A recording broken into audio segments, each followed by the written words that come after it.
All right. Now, everyone should be able to hear me on Twitch and the desktop. And I have it up and I can hear myself. So, boom. I'm getting this technology thing down. It'll happen. One day. It's not like it runs our lives or anything. Honestly, it's just a lot of like little. If you don't have this thing turned on here, suddenly this doesn't work. Yeah.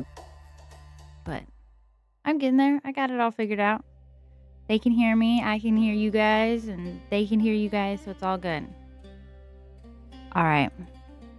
So for Twitch, we're doing session 1 of Alt Sunday's Dead Like Me campaign. Hi, Ava. You look so cute. I love your horns. And then, let's see. You can go ahead and introduce everybody and what they want to be called. You can say your PC's name, and that way everyone on Twitch knows who you are, not what you are. That's a different story. But yeah, so we'll start with Miss Panda since she's up in the top there. Hi, my name is Panda or Mama Panda, and I play a character called Duru, or Duru Shana is her full name. All right, wonderful. Go ahead, Fluffy. My full name is Fluffy Alpaca GM. I am simply Fluffy, though, to most. And I will be playing Rio tonight. All right. Hunter, you go ahead. My box is all moved around because Abel turned on her camera. My name is Hunter. I also go by HT, and in the campaign, I will be Julius. Wonderful. All right. Abel, you can go ahead next. Hi everyone, I'm Ava Latixa, but everybody calls me Avel. Tonight I will be playing Callie Ledger. Callie. And then Cougar, go ahead. Yeah, hi, I'm Cougar. I'm playing Alzara, or Tiefling. And if anyone on Twitch has watched the other campaign, Elazar did come over from that one. She's getting reworked. Well, she didn't get reworked, but she's coming over to Sunday, and she'll be in this one. You'll see how I'm going to do it. All right. Now that introductions, I'm Sam. I'm your GM, DM, whatever you want to call it. I like DM because it goes with DM of Death. But some people prefer GM, so whatever you want to call it.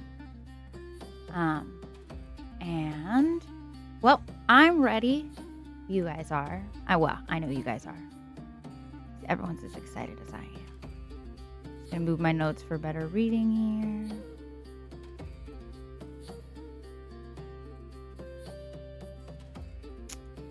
All right. So in our session 0, I left off with you guys all meeting Chance, and Chance was in his office getting ready. He had gotten a list of new Reapers who will be joining him in what seemingly is a library. And Chance, being warmly tucked into his cloak, is thinking over that list. He's very perplexed about the names on it. They're interesting, to say the least. Not his usual grouping of people. One on the list might fit the bill, pretty common, but the rest are more adventurer types or students with strange teachers, perhaps mentors with nefarious means. Having spent this long on the job, it's very troubling to have a group like this coming in. They seem... I guess he was wondering what the afterlife could possibly need with this group. How will they handle the work? He understands that perhaps they're very familiar with death. Adventurers usually are. You run into it quite a few times. And as he's going over this, he thinks to himself, I'll handle this like I handle all things. by studying them, learning them, and trusting them to do the job. Well, that really isn't an option. You have to do this job. And they must have been chosen for a reason, as everyone in the endless list of Reapers always is. And since the living breed like crazy, you always need new Reapers coming in. Thinking about it much more will hurt his head, so he decides to do his job. That is what he knows best. Off to collect his new wards and get them settled into the libraries. Its halls will do their work and comfort them and provide them with a sense of direction. And surely these new adventurers will be good at collecting new books for the library, since he adds a little bit of that to all of his jobs. As he's heading down the hall to the large double-door entrance, he hears a soft voice behind him, a womanly voice. I hope you're going to get new Reapers. This place is getting rather quiet without anybody inside of it.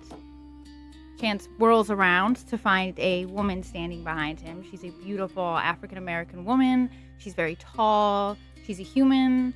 She's about in her 60s with large dreadlocks. They're pretty much down to her waist, and they're kind of done up nicely. She's wearing fine glasses and a nice robe, and she looks very kindly. She's carrying a stack of books in her hands. She looks like a standard librarian. And Chance responds, "Oh, yes, there is. Certainly the most interesting group we've ever had in our halls, so I suggest you get ready. They're adventurers? Well, most of them. A couple of them are students. One works in a library." She kind of looks at him startled. "Oh, that certainly is interesting. Perhaps they'll liven the place up a bit. It's been rather dead around here." Chance does not laugh at her joke. "You are not funny. And I don't think that type of bad pun will fly with these guys, so maybe keep the puns to a minimum, at least until they get settled." He turns around again, tucks his cloak in, and he leaves out the door, leaving his friend to contemplate her silly puns. As he heads out, he disappears off. You wouldn't see where he was going. And he finds himself in, well, seems kind of in the middle of a ritual. He's not really entirely sure. These things kind of happen. He sort of pops into the middle of them. Julius, can you explain a little bit of what is going on right now? Yeah. Is Julius passed on yet, or is he still breathing? So it's right around that time, so Chance would see that ritual going on. Okay. Got it. What is... I forget his name.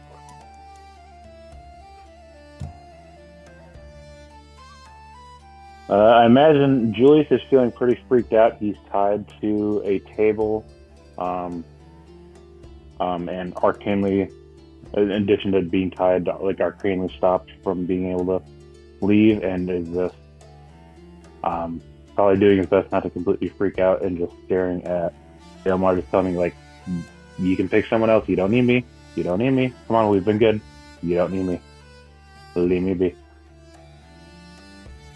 Now, your mentor isn't usually very warm, but he talks to you. In this moment, he is no interest in conversing. He is solely set on a mission. As you've been working with him in the recent months, you've kind of seen peaks of this mission, little glimpses into a mind perhaps a little too far gone.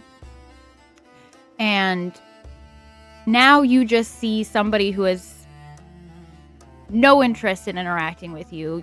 You could beg all you want, but this is going to happen. And as he, comes over with the knife and gets ready to complete his ritual, how is Julius feeling? He's feeling like he does not really want to know what's on the other side because he's never really stopped for a second to really think about it. That is He's fair. never really wanted to contemplate it.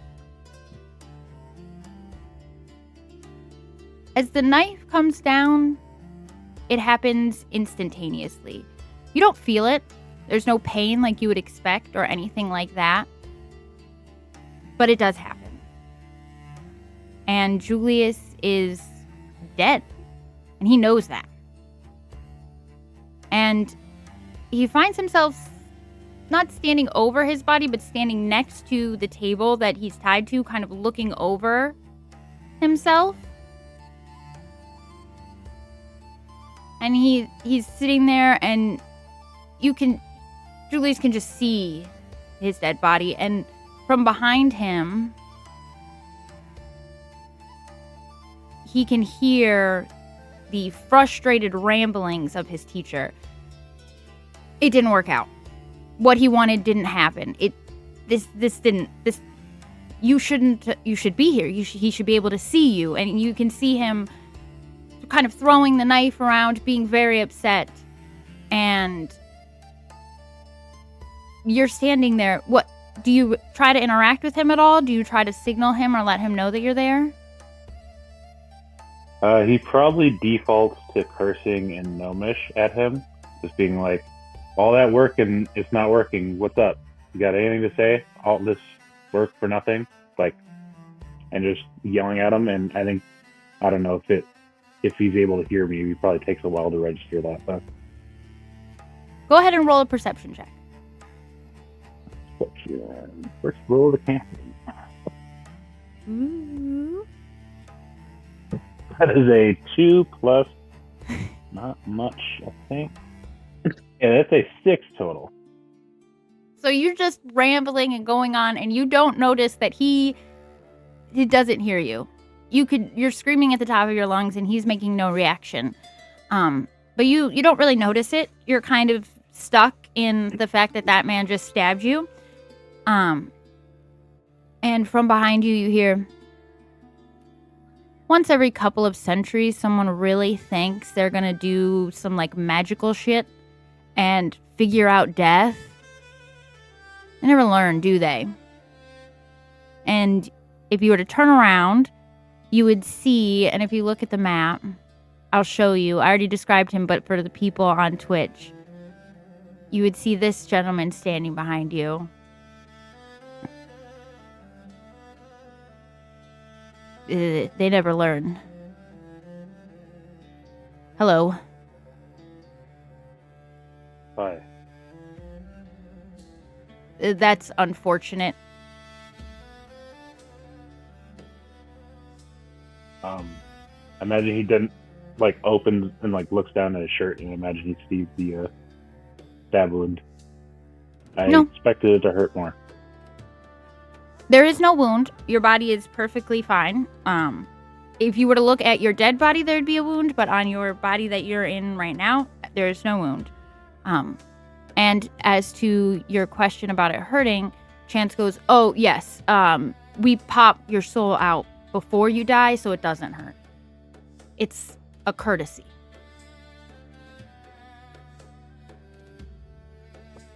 Okay. I guess thank you for the courtesy. You're welcome. But you'll learn to do it as well. I'll learn to do what? That you'll learn to pop the soul. We're getting ahead of ourselves. My name is Chance, and you are Julius. Julius. Well, Julius, I hate to be the bearer of bad news here, but you, my friend, have found yourself at the end of your life. You are dead.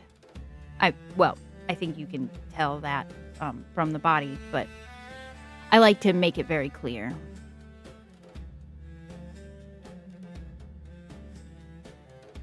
Okay. And that's the bad news, I guess. Is there more bad news or good news?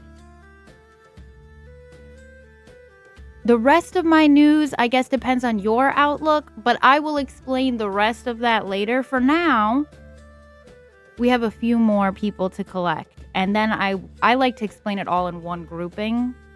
But you're not the only one going on this adventure. We have 4 other people to get. Are you all right to travel, Julius? Can you come with me? Yeah. I guess, yeah. Yeah, That's I'm fine. better than him. I promise I won't stab you. I don't Not have any exactly a high bar to clear, but okay. no weapons on me. And he like waves out his jacket to like show you that he doesn't have any sort of weaponry or anything on him. Completely harmless. Come on. Say, Come on. as he's doing that, can I get like a look around in the surroundings of like, am I on like the same spot I was at when I died, but like separated, or am I like in a completely different spot? No, you are Different basically place altogether. you're standing almost directly next to yourself. So like there's the table where you were at and laying, and then you were standing like just to the side of it. Okay. And if you wanted, you Got could try and reach out and touch anything. You try and reach out and grab anything or touch anything? Do I see where yep. Vilmar, do I see where he threw the knife? Like on the ground? Yeah, he just kind of casually tossed it. It's like a little bit off to the one side from you. Can I try and grab it? You could try. Okay. When you go down to reach for it, your hand just kind of passes right through it. And if you keep trying, your hand just keeps going. You can't touch anything physical yet. We have to get back to the library for you to get physical form. Right now, you're basically a ghost. Yeah, I might have guessed that. Okay. And worry not. I don't think you'll need any knives for this job. At least I haven't needed any yet. But come on, we have to go. We're gonna be late. Our next girl is kind of she's on a time. Everybody's on a time limit, but hers is kind of. You'll see. Come on. And he like waves you over, and he like reaches out his hand for you to grab his hand. I'll grab it. When you grab it, you feel sort of like a tugging motion, not a pulling from your chest, but almost like a side pull, like he tugged you a little bit. And you're standing in a plaza filled with people. Now, you as a citizen of Faerun have seen plenty of executions, and you know that this is one. You see a crowd, you see the gallows, you see what is about to happen. And in that crowd, you see the person being walked to the gallows. Panda, would you like to describe your character for Julius? So let me pull up her.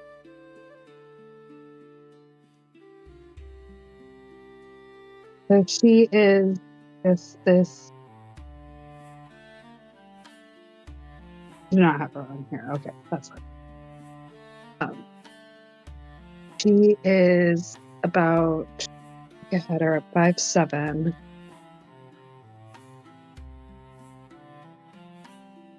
Sorry, just trying to.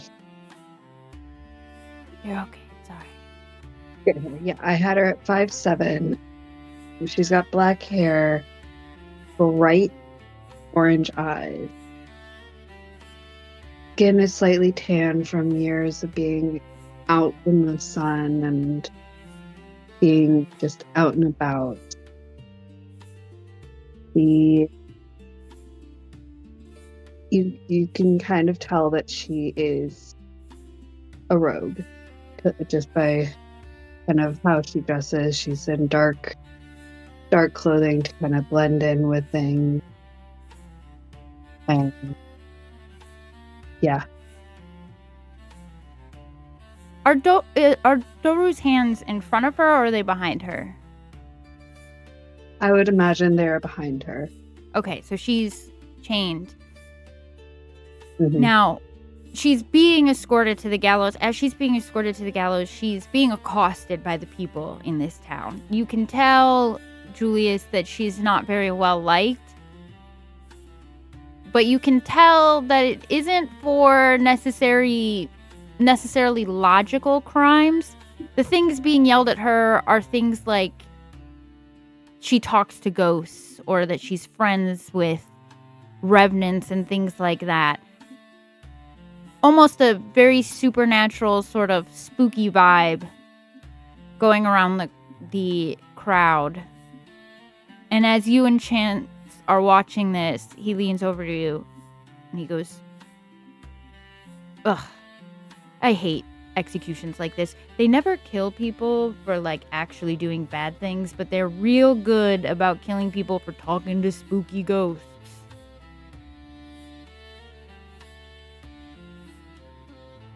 I imagine Julius in this moment is probably just looking around in the crowd to see like if there's anyone there who seems the least bit sympathetic towards whoever this person is. Would he find anyone, Doro, do you think?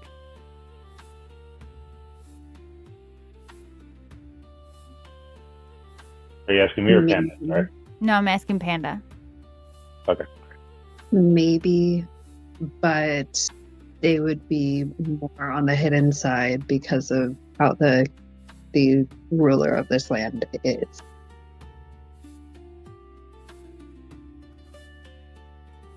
Perhaps you'd see someone with a cloak tucked tightly over their head, their hood down, trying to look as inconspicuous as they can. But you would not see anybody outwardly running to help her. The people in this crowd are out for blood. They're not interested in mercy or compassion. This is a worked up crowd, and as she's going up towards it, you notice that she's extremely calm despite the circumstances around you. You'd think, even you were fighting, you hadn't accepted death so easily, and yet you notice that this woman before you doesn't seem to fight, doesn't seem to really seem too concerned that she's about to walk to her death.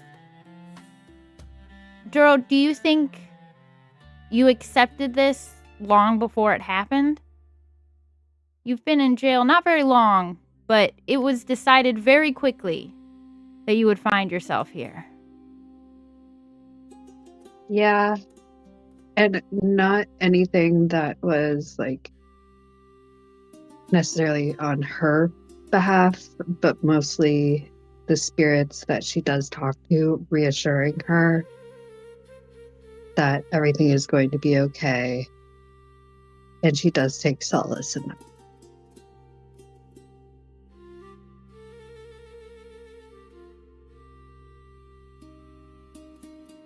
I think as Doro is going up the stairs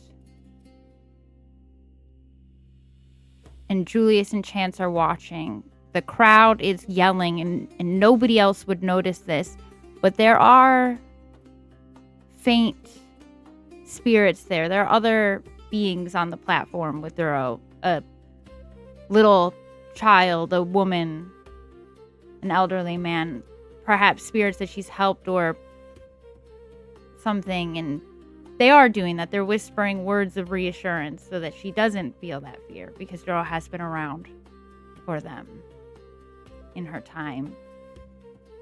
And Julius, as you're watching, you might catch glimpses of them, faint little whiffs, and you would notice that Chance, if you were to look at him, is very sad. He does not like this type of thing. And as the executioner's axe falls, you see her body fall, but you see then another version of her standing on the platform, much above her body like you just were. And Chance doesn't say anything to you, but he starts weaving his way through the crowd up to her. And he doesn't even kind of weave through the crowd so much as he just kind of walks through them. Do you follow him or do you let him go? Probably let him go for a second. Okay, so you're staying back there. Now, Doro, you're up on the platform. You know that axe fell. You know what happened. Mm-hmm. You just don't, you didn't feel any pain. You didn't, it wasn't what you expected. One moment you knew it was going to happen, and then now you're just standing here. Your hands are also no longer bound. You're not bound by anything. You're just standing there. If you were to feel up around your neck or anything, there's no wound or anything like that. But if you were to look down, you would see yourself laying on the platform. And she would just let out this kind of remorseful sigh that she had to have ended this way.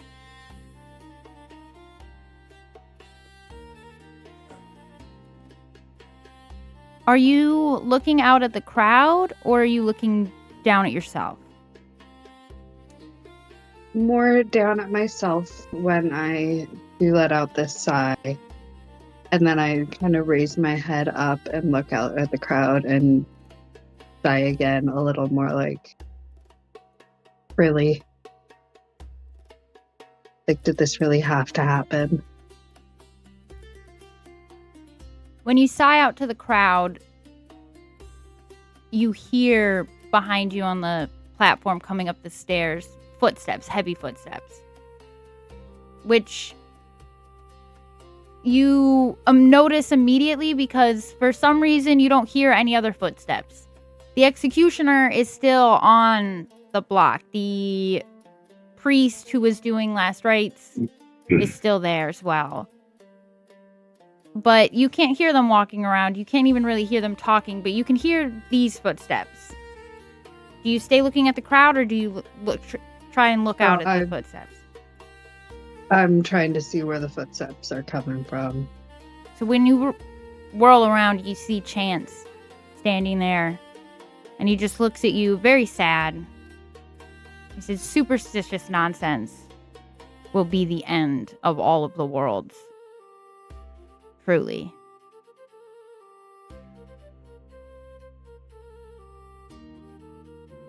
Hello, my name is Chance, and you are? I am Duru, which is short for Durushana. Dorushana. That is a lovely name. Thank you. Do you want to... You're kind of standing on yourself. Do you just want to... Sorry. Yeah, no, it's you, so I don't really think it's disrespectful to yourself, but it's just hi. And he waves you over to come walk with him off the platform. And as you come over to him, he'll wave you down. We're gonna get out of here. Start pushing you down. Thank you. That was pretty awful. I never really like executions. They're never great. What did you do, if you don't mind me asking? Or, well, that seemed more of a what did they think you did kind of situation. It all started with me trying to help this little boy spirit basically reassure his mother that he was okay and not mourn him for so long. And it just kind of spiraled from there, and they think that I am this awful being, and that's all as much as I can tell. They never really gave me a proper explanation. Small minds never do.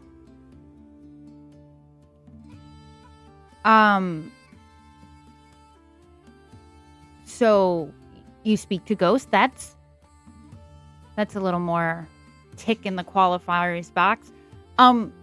Chance. I told you my name, right? Chance. You Mhm. All right. Oh, hold on. And he starts to like guide you through the crowd, and he's like pushing you through people. You aren't walking around anyone. You're not like saying excuse me or anything like that. You're quite literally just walking through the crowd.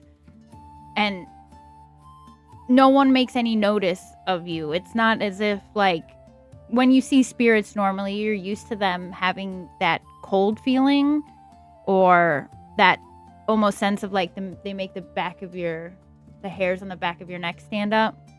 But no one seems to react to you guys quite literally walking through them.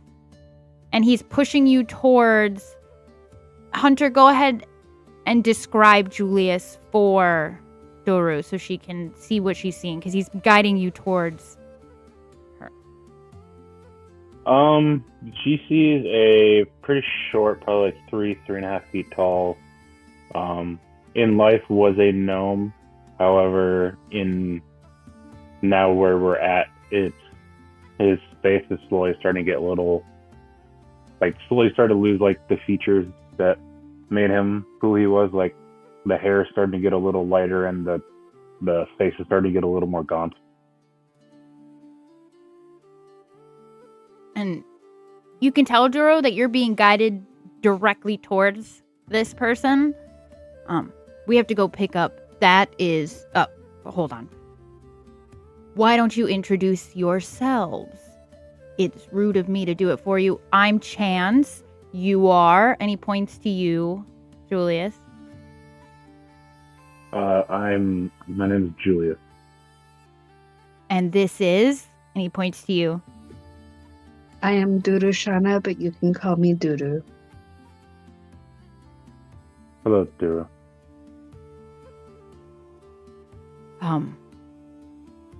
Duru here is a victim of superstition, like I thought.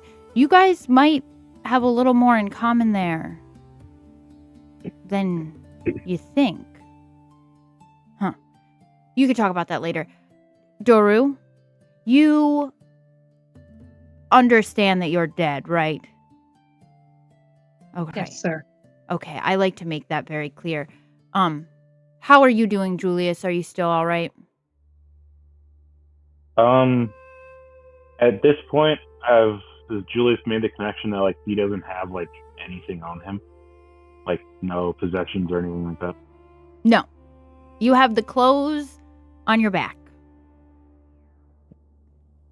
I guess for now it would be there any way to get any instruments or anything at some point. Now you asked that to Chance, right? Yes. Oh, instruments. Yes. Oh, yeah. Your room will have them. We have a house, and that will be. That'll be all right. Well, I'll get you an instrument. Worry not about that.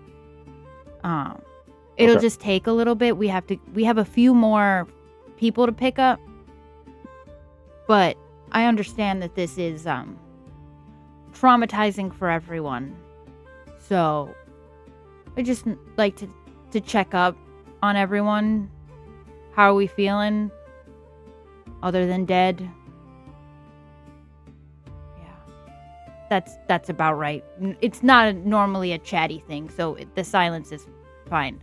All right. Well, we have another couple of people, like I said, to pick up. Are you guys all right with going to the next? I hate crowds like this. They're still going. Why are they? They're still yelling. It doesn't matter. And he just like gives you a thumbs up. Yes, sir. Yeah. Yes. Fantastic. And Julius, this pool would feel familiar to you, but you feel that pool again, and Duru, for the first time, you feel this sort of tug, almost like someone kind of pushes you a little bit to the side, and then you're standing in a new place. Suddenly, you are in a library. But it's not like the library, the common area that you would be in. It's in an office, and this office is kind of tucked in, but it's just filled with books. And you see a sort of disheveled woman sitting behind the desk. And Callie, go ahead and describe yourself for the group. Callie is young. She is a human, 24. She has a French braid in, but half of it is kind of falling out in wispy little pieces. And she is hunched over a very thick book, and she is kind of writing by the light of a candle. And it's a big day for Callie in the office. It's logging day. Callie has a pretty big job in this office. She logs. What does she log? She logs death certificates for the Temple of Kalimvor. Right. And so now she's organizing them. And Callie has a pretty good system. She's been doing this for a while. She has it down. But Callie is one to get absorbed in her work. When she has something to complete, she is on a mission. She will forget to eat. She will focus solely on what she needs to get done. And as you're sitting there, your belly's grumbling. And instead of getting food, like your stomach is so desperately asking you for, Callie decides just one more book. Just one more list, just one more name. I can get through it. And as the rest of you are watching, she gets up. And now you heard her stomach growl as well. You guys would think she's going to get food, certainly, right? That stomach growl was loud enough to be a mimic. Like, it's insane. And instead, you see this very young, disheveled woman go over to the bookshelf, and she kind of gets up, and she reaches, she kind of gets up on her tippy toes, reaches up, and is like wiggling out a book. And then she hears it, and all of you hear it. Something has happened. Don't know if it's termites or maybe this bookshelf is just very old and has decided now is the moment. But as she goes to reach for this other book and it comes out, everything topples down on top of her. And you go from seeing this disheveled woman to her being completely gone. She's under books. Well, her body is anyways. But she is now sitting back at her desk. Now, Callie, you didn't feel it, but you heard and saw all of that stuff come down to you.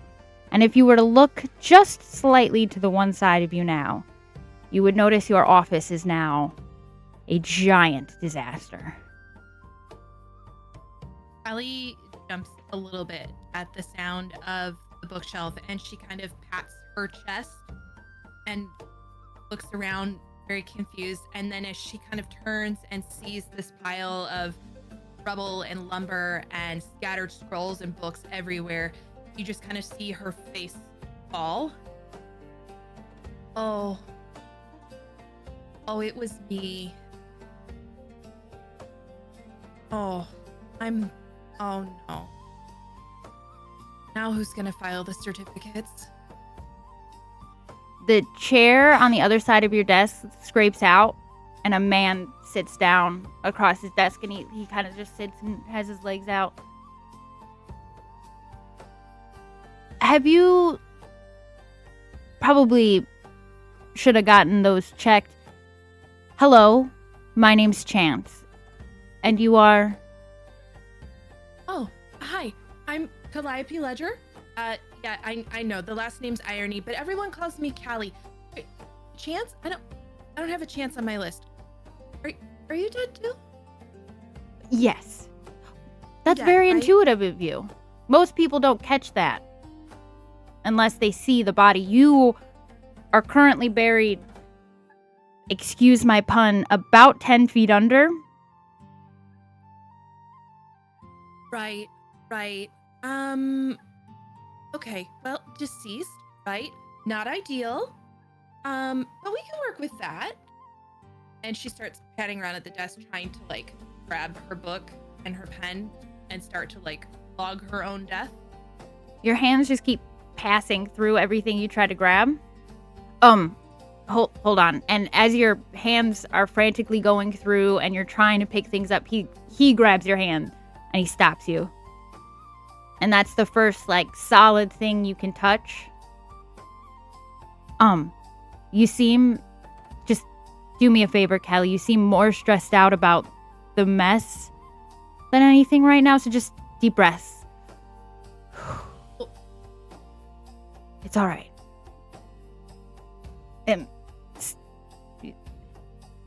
Are you? It's yes. Breathe in, out. You don't have to worry about the ledger anymore. And I'm not talking about your last name, that ledger. You do have a job, though. A new assignment? Yes, it does require you to come out from the desk. Do you? Oh, I don't know about that. I've always been behind the desk.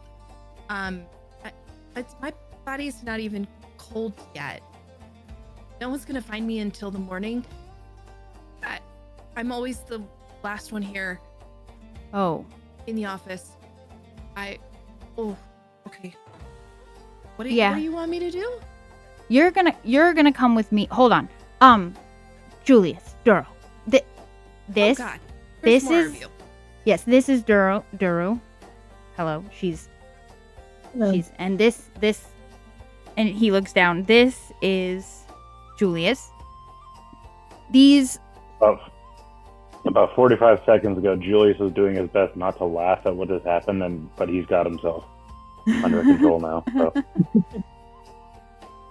Yeah, if you started to like puff or make any noise, Chance would have just deadpanned look at you like not the time. You are all getting a new assignment together? Oh, I really work best by myself. Most people don't understand my organizational system, so maybe I could do some administrative stuff for you. That would be best on my experience. Voodoo will place a hand on Callie's shoulder to just try to like give her like some reassurance that everything is going to be okay. Hi. Well, you're gonna have some sort of administrative duties, but you don't have to do the list making anymore. There's a whole orientation. You seem like an orientation type of girl. So there's a whole orientation. There's a whole meeting, but we have a few more people to gather. Okay, but can I make lists if I want to make lists? I'm really good with lists. No one is going to stop you from making lists. And your library collection is fantastic. So you and me, we're going to have to get together on book recommendations. It's going to be great. Sorry, I'm getting distracted again. But Callie, I'm going to need you to come out from behind the desk. Can we do it together? Pushes back and very slowly gets to her feet, and you see her kind of like step a little bit and kind of tap her feet, make sure that she can actually stand up and support her own weight. Now that she's been crushed to death, she's kind of unsure about her new reality. But she does finally kind of tentatively come around the corner from the desk. Wonderful. That's great. You're doing great. Don't worry. It's gonna be fine. You didn't feel... I popped your soul out before you died, so that's why you didn't feel anything. And you're not injured. That's all part of orientation. Getting ahead of myself. But... Sorry, I've never been dead before. And he just smiles at you, and he's like, we're gonna get along great. Come on. And he, like, puts his, like, does that, like, fatherly thing where he kind of, like, tucks his arm around your shoulder and guides you over. So, general thing. We are all we're a group now. No more working alone, Callie. You'll be working with these guys. And we'll have a couple more people. And you can make all the lists you want. No one's gonna stop you from making lists. Okay. More More people are gonna die? always. You In her head, she's going through all of the paperwork that is now not going to be complete because she is not there to do it. She's literally mourning her filing system at this point. I see you going into your head. Oh, and he looks over at Duro and he's like, oh, she's just fully gone now, isn't she? And he like scratches his head.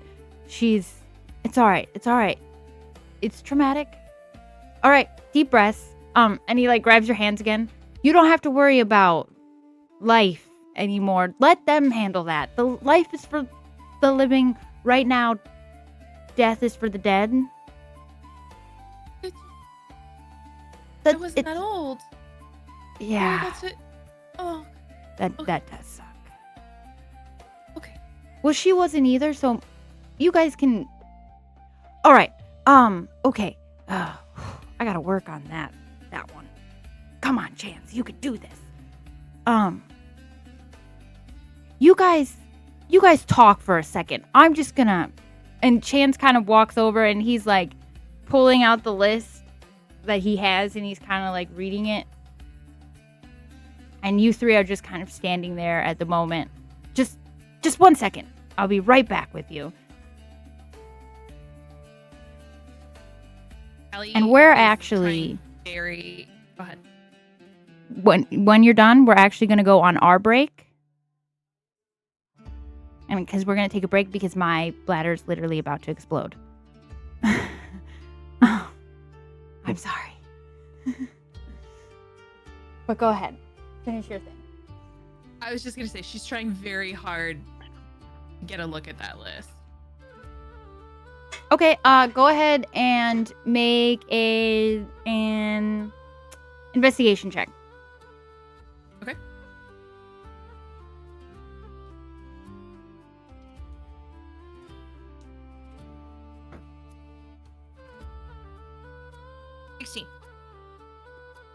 So, from what Callie can see of the list, you would see a little bit, you'd see names.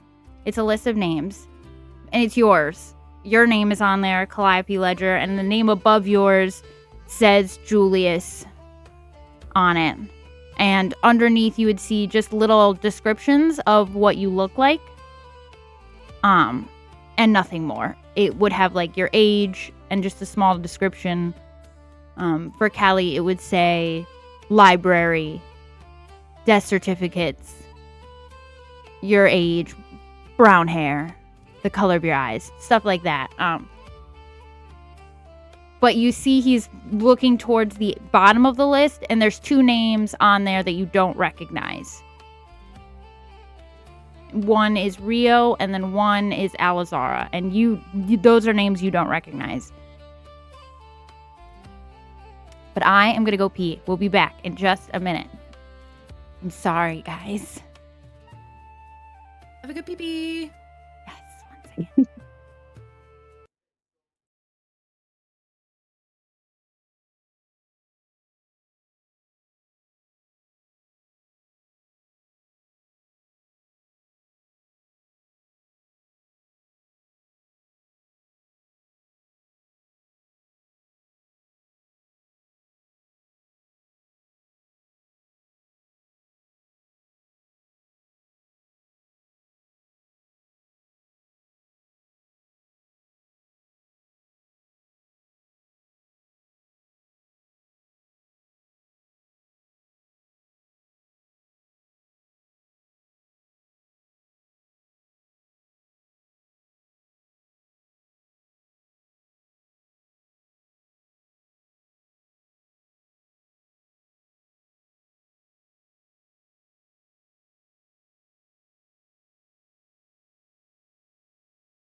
All right, and we're back.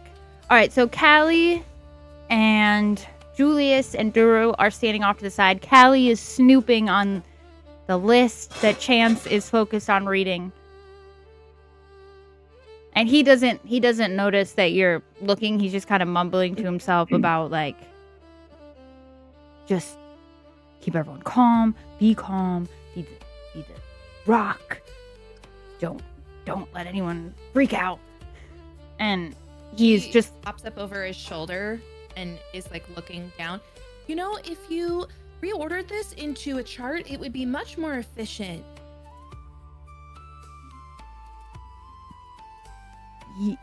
Yeah, probably. Oh. That was very. How did you do that? I'm very quiet. Right. He looks at you like, that was weird, and he like rolls up the scroll. They're just basics. I'm not new to this, but like, I'm new to you guys.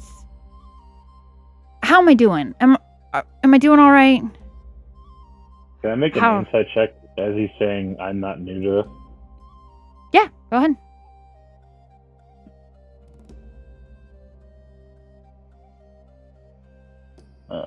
That is a 17. He's not lying. He's not new to this, but you guys are different than what he's used to. I'm just normally it's more like people ready to die, kind of like they already know they're gonna die, and you all are just so not. But we're all doing okay. Everyone doing okay? Yes, sir. A Callie. bit, yeah. I'm gonna get you a bell. Is that all right? Because that was unsettling. People don't usually. I think I'm gonna need to get both of you a bell. And he points over to Duru and Callie. Sorry, I'll try and make a little more noise. That's okay. I just wasn't. Yeah, we have a couple more people to get. Keep that chart idea in the back of your head. That might go over well back at the library. You gotta talk to Moira. She's your bookkeeper. She's really, yeah. She's gonna like you. Bookkeeper, I could do that. Okay. Yeah. Well, Moira. you can't do that, but you can help. Orientation. Okay, guys, come on. Everybody gather around and just grab a little, and he like holds out his sleeve, like everybody just grab a little part of his sleeve. Just hold on right here. Everyone. And as you all grab it, What's a porky? you'll feel that tug again. And suddenly you are standing not in Callie's destroyed library anymore. And Callie, for you, this would be rather startling, a little jarring, because you just went from the comfort of your library to standing outside the destroyed wreckage of a building, just completely collapsed in on itself. Absolutely destroyed. And as you land there, Chance just looks at the building and gets really nervous for a minute. And he's like, oh no. Oh no, oh gosh. Hold on. And he just takes off towards the rubble and disappears into the rubble.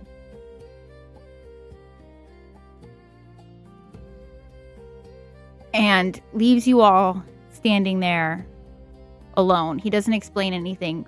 You would see people outside of the building kind of stunned, as if they don't even really understand what's happening.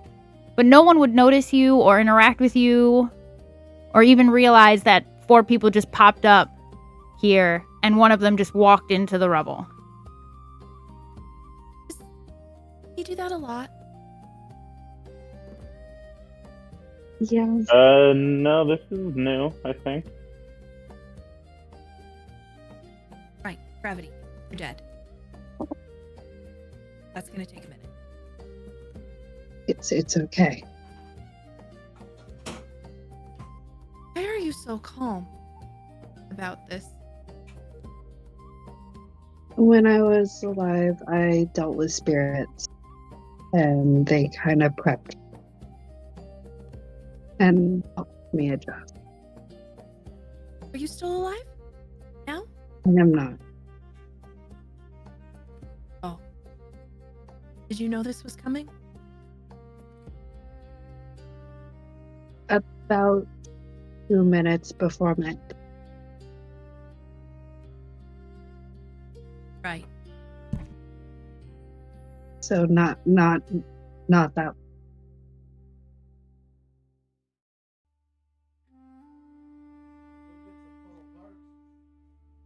She looks over at Julius. And you? You know you were gonna die? When I saw the knife coming at me, yeah. Kind of tried to fight it as best I could. I don't want to know. It's rude to ask, right? Is it rude to ask? I think it's rude to ask. Oh God, I You wish I can could ask write that down. You want? Yeah. I don't. You can ask. that I a have no thing? problem. I guess I do have to thank you, Callie. It's been a weird day, and no disrespect intended, but what happened with you gave me a bit of a chuckle, which is the first of today. So I guess thank you. You're welcome. I suppose it's a little ironic. I put in maintenance requests like 3 times for those shelves, but they just kept ignoring me. Guess I'm easy to. Really easy to ignore now. Oh God. Okay. Where did he go? He went into the rubble. That is all that I know. As you say that, we'll cut to Chance, who is wading his way through, wildly waving his arms, he's like, son of a bitch, we just got distracted by talking about the books, and then she's gotta be here somewhere, and he's like looking through, and he's just like waving his arms frantically. Now, what you guys don't know is a couple minutes before this, quite the scene had played out. There was fighting and people screaming and things exploding and going crazy, and this building collapsed, and inside of it was a young woman. Alizar, go ahead and describe yourself for the table so that they can know who Chance is trying to find buried under this building at the moment.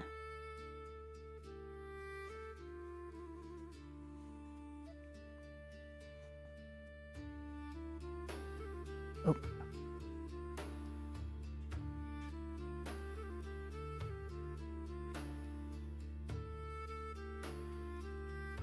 Sugar, you're muted if you're talking. She said 1 sec. Yeah, she said 1 sec. Are you good?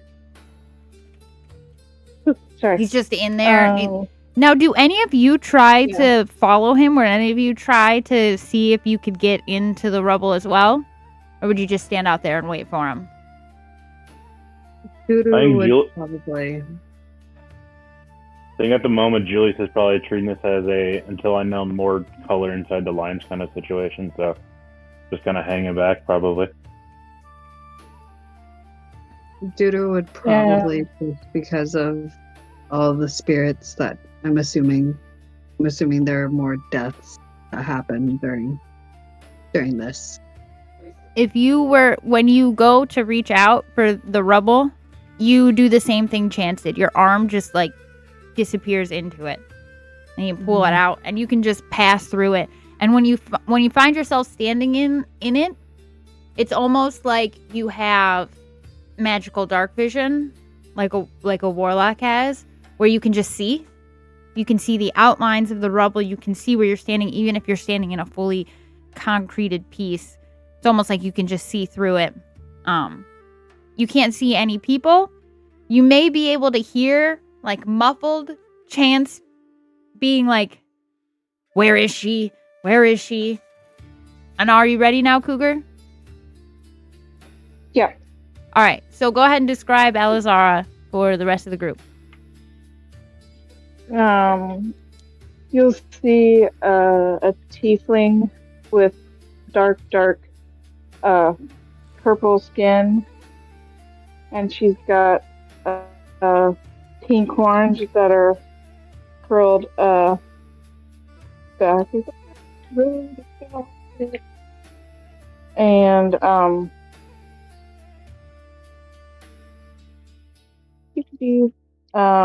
or like curled up her head and down, and she's dressed in like just black leathers, and she probably has her tail kind of out and down to her side, just swishing a little bit, and it's pink. And you'll kind of see pink ears peeking out from behind her long white hair.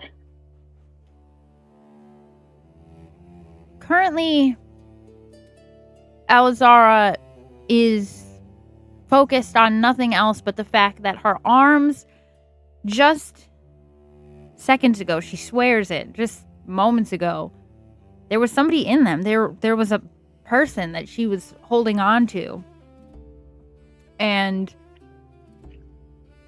you feel it in your soul, in your bones, that she was just right there. You were just holding her. And you knew the building was coming down, and you were together. But now, when you look at your arms, they're empty.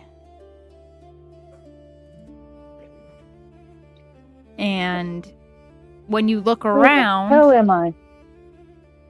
you just see rubble. And for a while, you're just kind of Who are standing you? there. And someone quite literally runs into you. A man. You almost tackle each other with how much force he runs into you with. And he just pulls back from you and goes, "Oh, thank the gods." And he grabs you by both shoulders and he just pulls you into a hug. "I thought I lost you. I have been looking, I don't even know how long. Oh my goodness, I left the rest of them standing there. Oh, God, this is a disaster. I'm Chance. And you are?"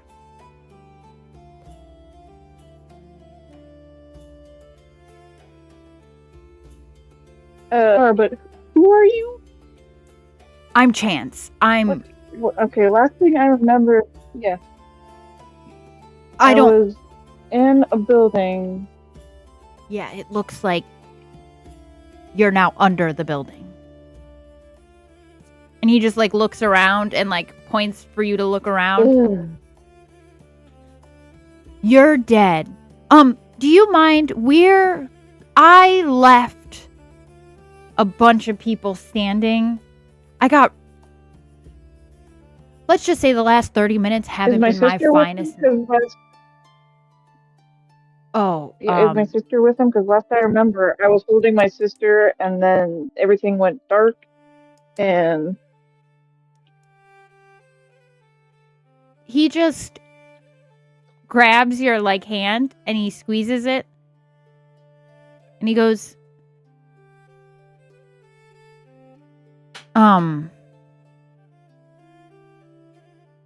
"Your sister, if she was here, is probably also dead. And I'll explain more later, but it's gonna be a while Is she before. with the group? No, you're the only one. That doesn't mean that you won't see her again. It just means it's gonna be a while before you see her. But just don't worry. Did you catch my name? I'm Chance. It's Chance, I remember. it's gonna be okay. Real sorry about you and your sister. Yeah. And this whole Mhm. time, while you're talking to him, he's slowly just doing that thing where when you want somebody to move, but they aren't moving, where you like grab their hand and you're just quietly tugging them along. Like you didn't even realize he was doing it, but as you're talking, he's slowly pulling you. We just have to get out of here. One of the things that they don't tell you about death is it's not only the living that grieve, the dead grieve too. Not only their life, but sometimes the life of people that they also loved.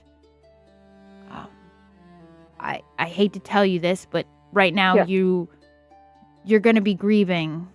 Your sister's dead, and it's almost like how in life when you can't follow behind, you just can't automatically go with someone when they die. Sometimes there's like years between. It's kind of like that.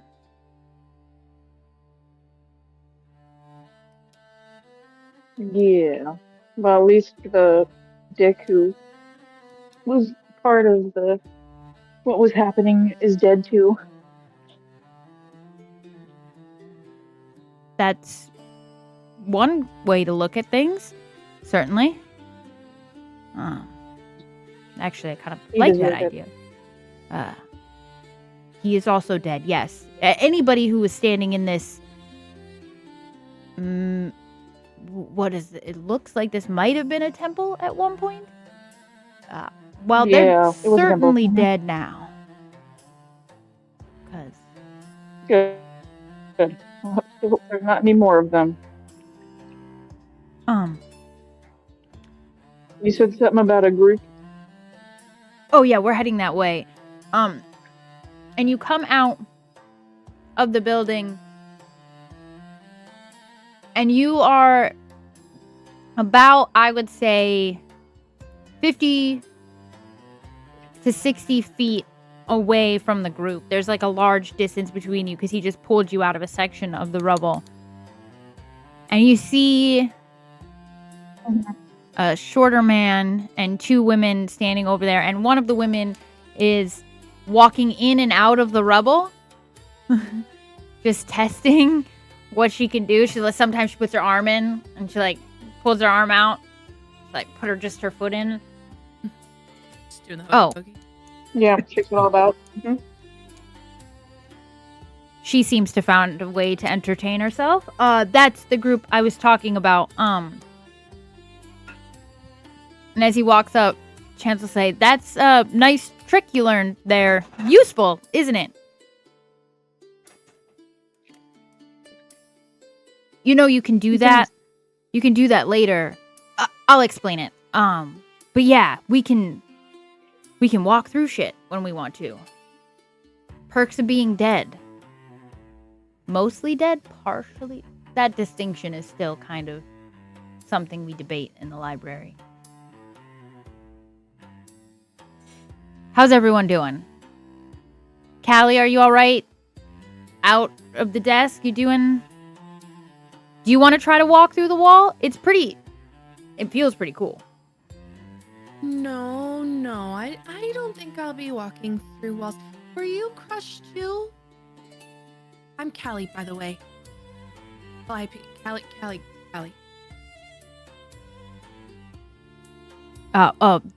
This is Alizara, right?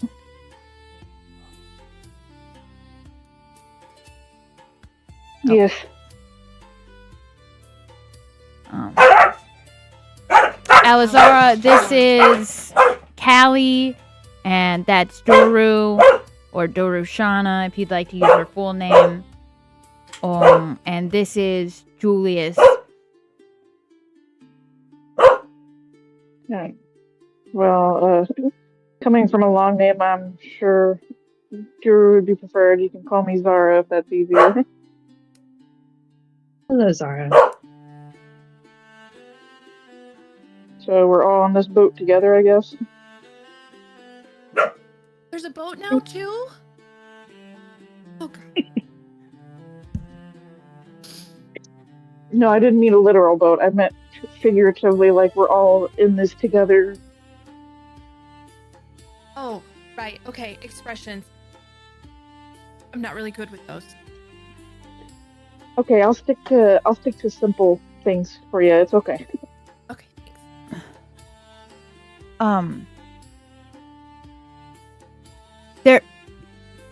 There's no boats yet, Callie. Oh, goodness. You're going to have a blast at this. You're going to have so much fun. I've never been on a boat and you walk through stuff. Can we stay on the boat or do we sink? Can I breathe underwater? Oh god. Oh god. Oh god. Okay. You don't have to breathe. You're dead. Oh god, I don't have to breathe. Oh, we're gonna make her head explode. I'm not even breathing right now. Oh, why? Okay. Maybe If it makes you feel better, you can do the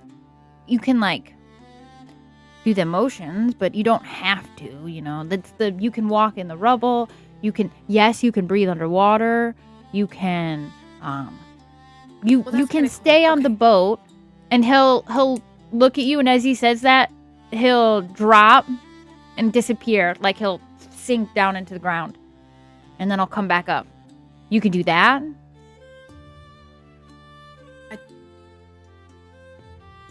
Maybe one step at a time.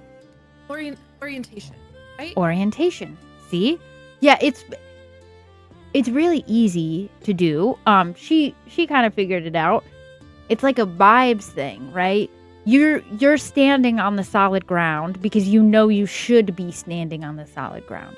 You're breathing because you think you should be breathing. It's like orientation. You're right. It's a lot. But yeah, you can do some pretty interesting things. 1, 2, 3, 4. One more. We got one more to get. Julius, are you feeling all right? And he's just kind of looking at you. I think so. What? Interesting. Why? You're looking kind of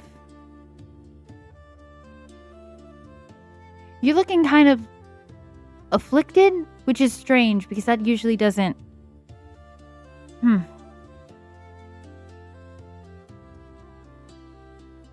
Like Julie starts like patting like his head and like his face, like.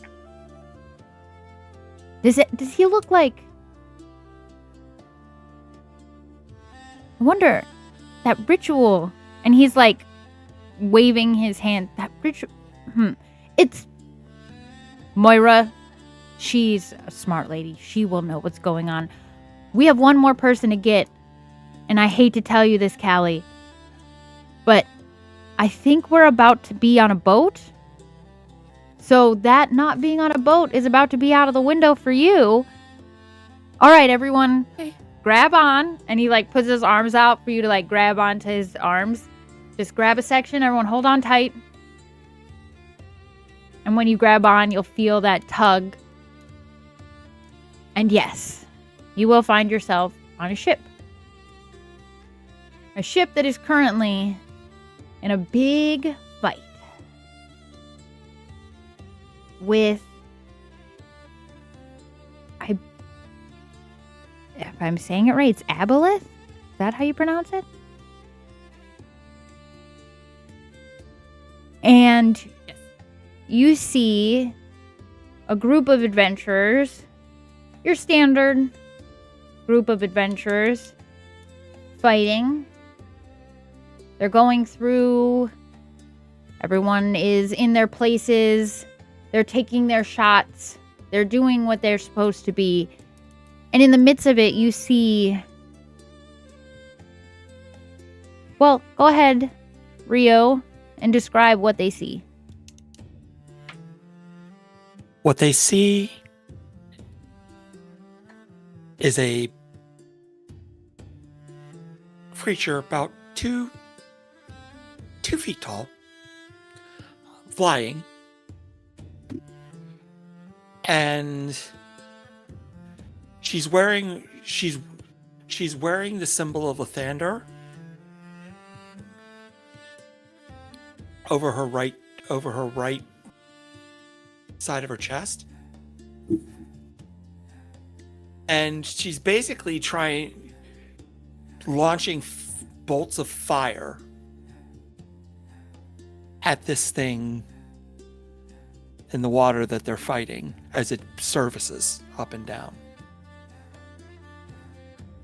And Rio's no stranger to fights. She's a seasoned adventurer. She has been in plenty of fights before. She's confident. She knows what she's supposed to do. And as the group is slowly chipping away at this monster, as you do, things are going well. Rio is not concerned. This should be fine. We'll be all right. Another tough battle, but one we can win. And then something unexpected happens, as sometimes they do in fights.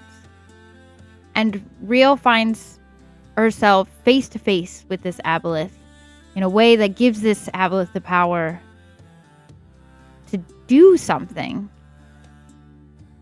Rio knows herself. She knows herself deeply. She's been doing this for so long that she spent many a time by the campfire having to console herself, talk herself through things. But in just a moment, it's all gone. There are no memories there. There is no history. There is no Rio, essentially. And in that moment, of all those memories disappearing, it gives the aboleth the opening to attack, to get that hit. And the last thing Rio sees, and what the group will see, is a very stunned small person being absolutely crushed by a very large tentacle coming down, smashing into the boat. I think it even causes a large hole in the side of this boat, and the crew is panicking, essentially trying to get it to keep on floating. And there is no body to see. There is no when the tentacle disappears. You will just see, though, that same... You're a fairy or a pixie? What are you? Fairy. Fairy. You'll see that same fairy floating there, looking just off distantly.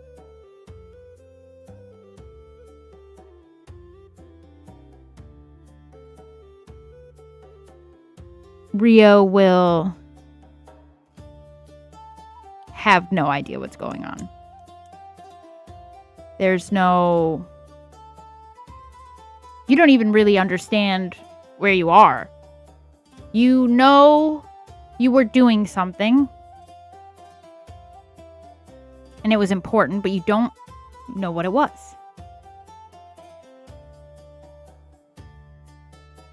And while you're caught up in that feeling, just digging through every crevice of that large empty void in your brain, trying to find anything that calls out to you, you will start to kind of look around, and you'll notice off to the side And they're not standing on the deck of the ship. They're kind of above it. They're kind of like floating just slightly above the ship. There's 5 other people standing there. And a man staring at you. And he's starting to come towards you. Does Rio do anything? Does Rio react? Does Rio freak out? Because Rio has no idea what's going on.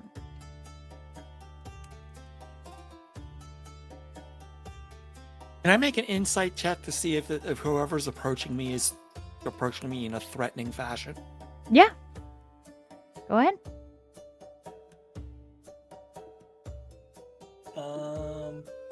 21. Nope. He actually looks very calm.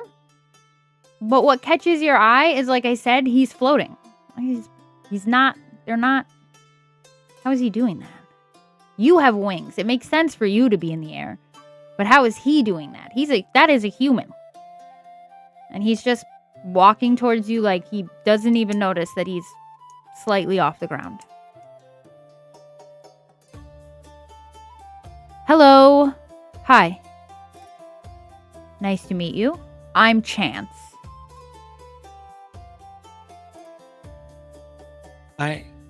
Chance, hi. And you are? Who am I?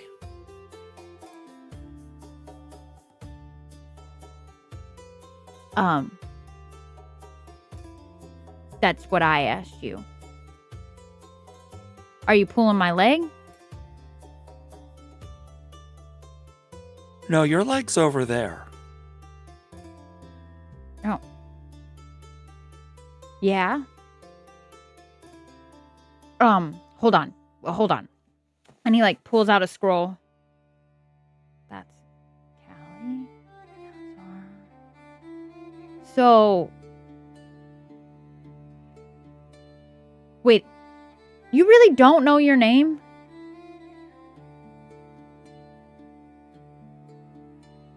She closes her eyes and thinks for a good 10 seconds. And it's like... And then she just kind of gets this panic look on her face like, no, I don't. He's just looking at you like...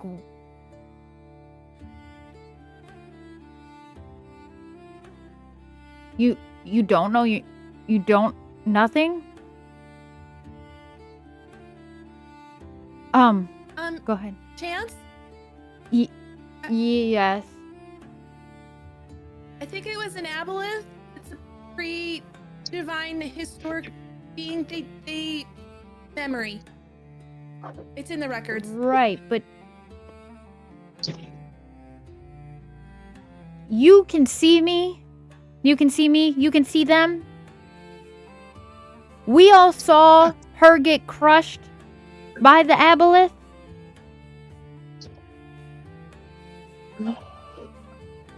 You're dead, most certainly. This shouldn't be a thing. It's supposed to heal all... Oh no, you're looking at me panicked. Oh no. I'm dead? Yeah, you got crushed by the aboleth.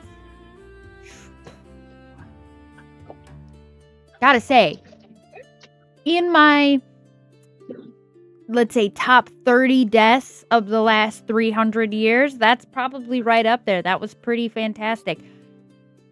You don't know who you are, though? That's not... And Julius looks like that. And you don't remember... Your name is Rio, by the way. Everyone, this is Rio. Come closer, all of you. Rio, yes. Rio will flit up to eye level with Chance. Oh, hello. My name is... You say my name is Rio. Yes, Rio. You're a fairy.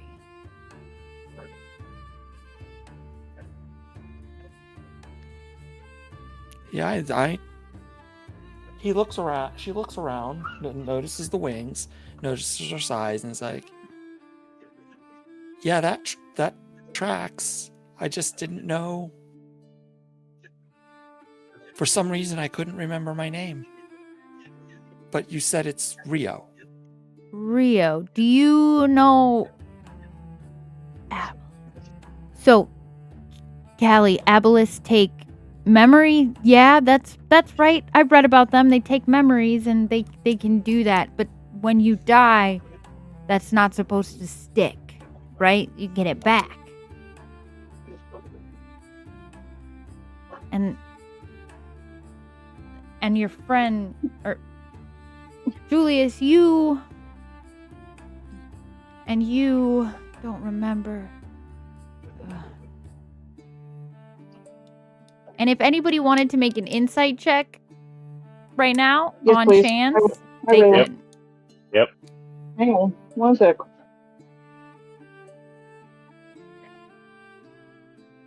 12. Oh, so good. And 21. So that is a natural 20.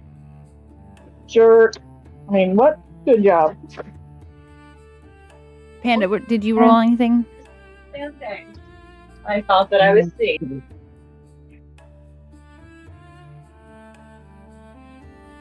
30-21. Okay. And then Rio, did you roll? yeah, 10. Okay. So Daru and Callie and Julius would tell that he is deeply confused and very concerned. This is not something he has ever seen. He was not lying when he said that death is supposed to erase these things.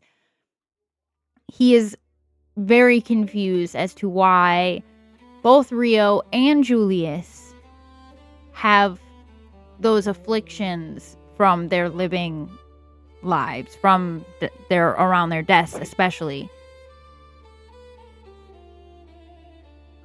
And he's just gripping this scroll, looking off into the distance. I knew this was a strange list, but I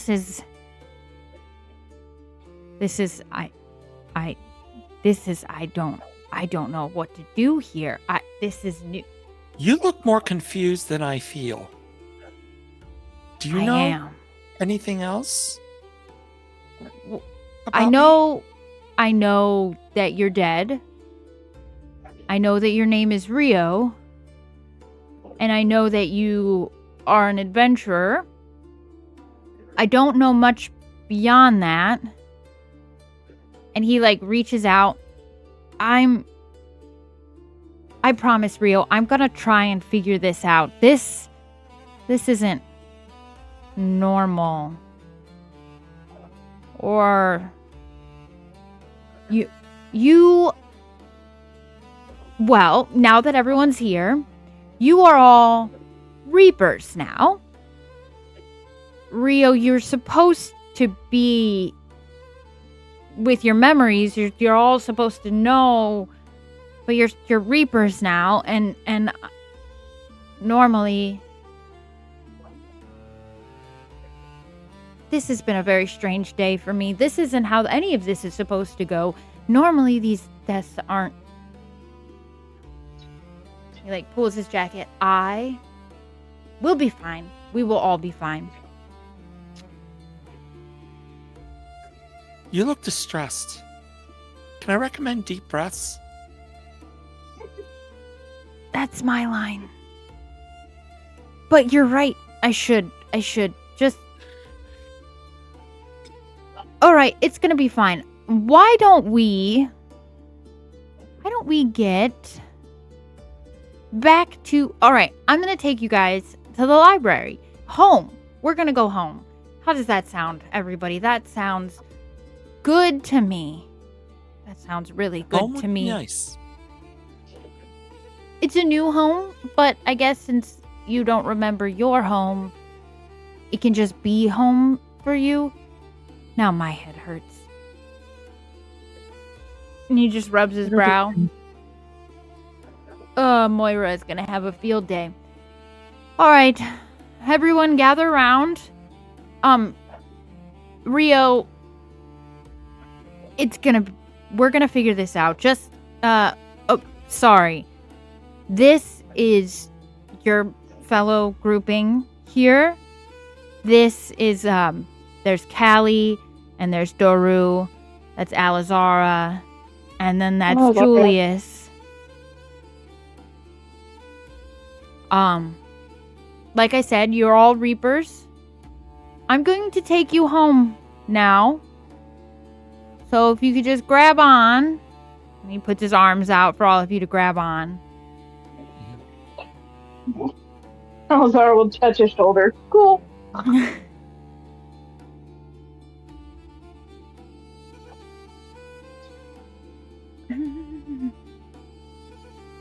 And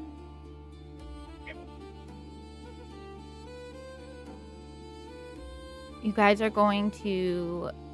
Now you're going to be on Owlbear, so you can see, but you're going to find yourselves in the main section, and I have your...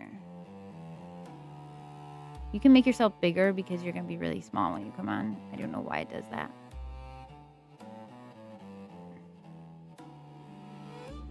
In a library. It's so big.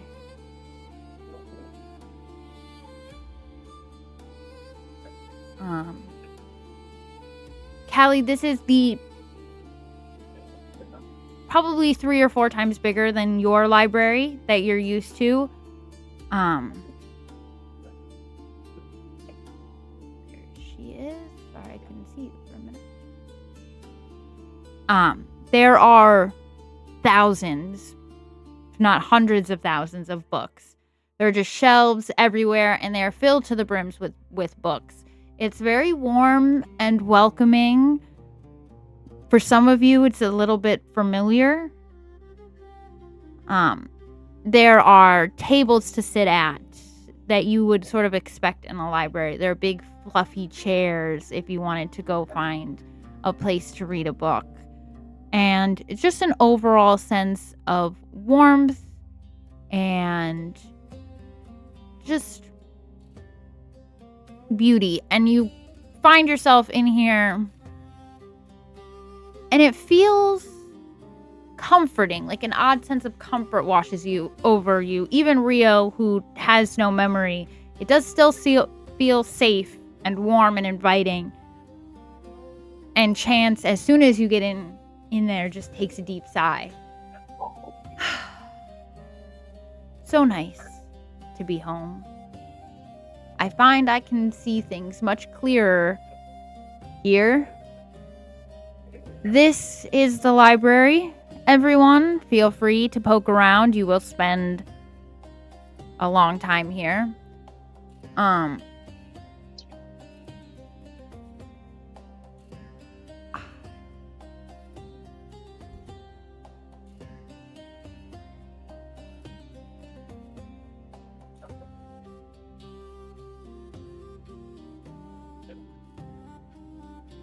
As you're looking around the library, you're going around, peeking around shelves. Coming down the stairs, you see that same woman that he would have was speaking to earlier. She's a tall elven woman. She comes down the stairs. Oh, hello everyone. How are we doing? Welcome to the library. It is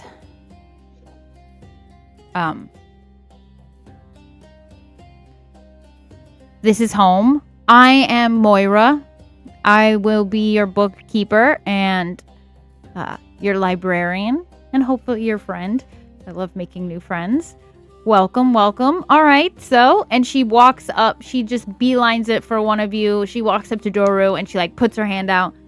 Nice to meet you. What's your name? Durushana, but you may also call me Duru if that is easier for you. Duru. All right. Got it. Wonderful. Hello. And you are? And she holds her hand out to Callie. Calliope Ledger. I guess people would call me Callie if there were any people to call me that anymore. Are you Moira? Yes, that's me. Hi, I am your bookkeeper. Nice to meet you. I hear that you like libraries. We're going to be fast friends. Orientation. Oh, yes, that'll be soon. Soon. Wonderful. And you are? And she like holds her hand out to Rio. I feel like she would hold her Apparently like I'm Rio. finger out, her like 2 fingers, so it's like proportionate to when you shake your hand, so it's not like overly big. Rio Oh. smiles and says, "Apparently, I'm Rio. It's nice to meet you." Apparently. What does that mean? Well, that's what I've been told. Been told. I Yeah, isn't that some shit? She doesn't remember anything, Moira. There was an aboleth, but normally when they die, that goes away. Yeah, they're not supposed to. And you are? And she holds her hand out to Julius. Julius Liera. Julius, are you all right as well? You're looking kind of, I don't know how to put it nicely, but you're kind of looking a little dried out. I don't know. I haven't had a chance to see what I look like. So, I mean, Wait, this isn't what There's you... Do you not normally look like this? I don't know. What do I look like right now? I'm looking around for like a mirrors or anything. Like, Make an investigation check.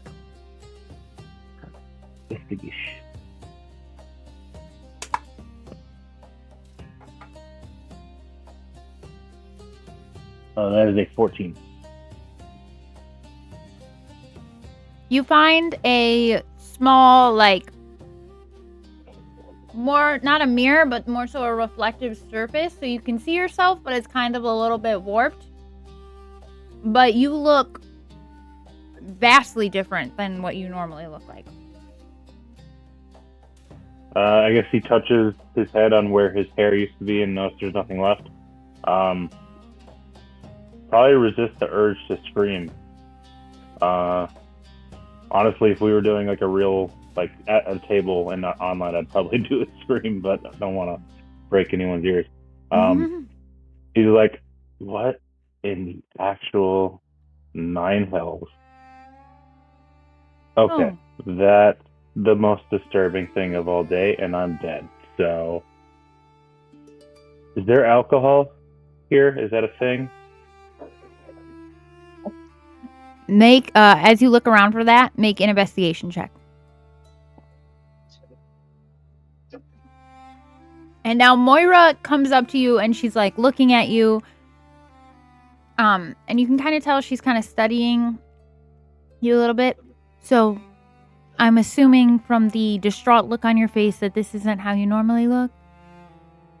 Definitely not. Would you get that on check your was a check? 12, by the way. As soon as you 12. say, is there alcohol around here? A bottle of your favorite alcoholic drink and a glass show up on the table about 10 feet off to your side. Okay. Once we get through orientation, I'm going to down that. But Oh, okay. do you point it out to Moira that the bottle just showed up? I think he kind of mumbles it lightly under his breath. So I don't think he like intentionally points it out, but if she like clocks him like pointing in that direction. Okay.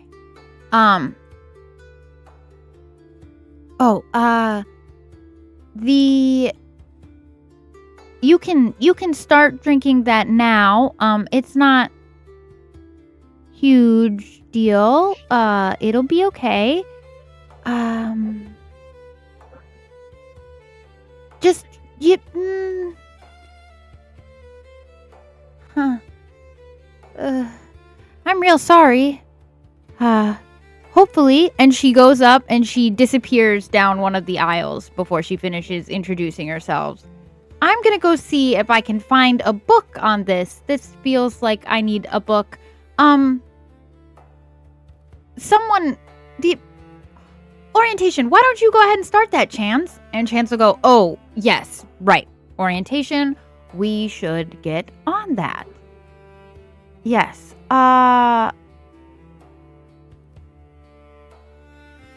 Sorry, I'm looking for something that I cannot find, of course. Yeah.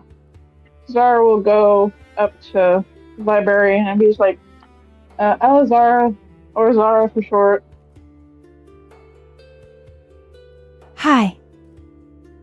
I enjoy reading too. My sister and I were kind of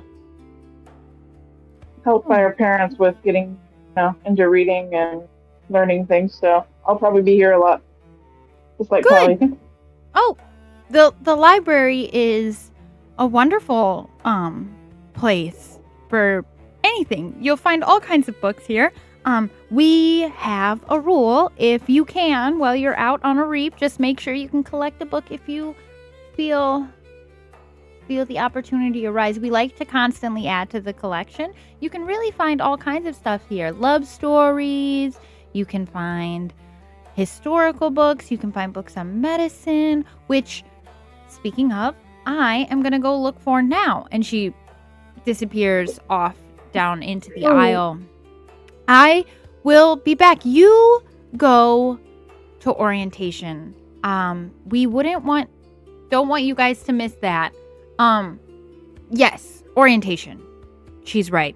We should get to that. Everyone, this is the library, and this is the start of orientation. This is gonna be home, essentially. I know this part doesn't look homey, but there are rooms. This floor is the main library. This is where we can meet. You guys can hang out, talk to each other, etc. The books and pretty much everything here kind of works on a thought basis. For example, and he holds out his hand, and he closes his eyes real quick, and in his hands a book pops up. You want a love story? Love story. You want whatever, just think it and it'll show up. Yeah. But this is the library. Don't try to go out of any of the doors. You can try, but it'll just kick you back in.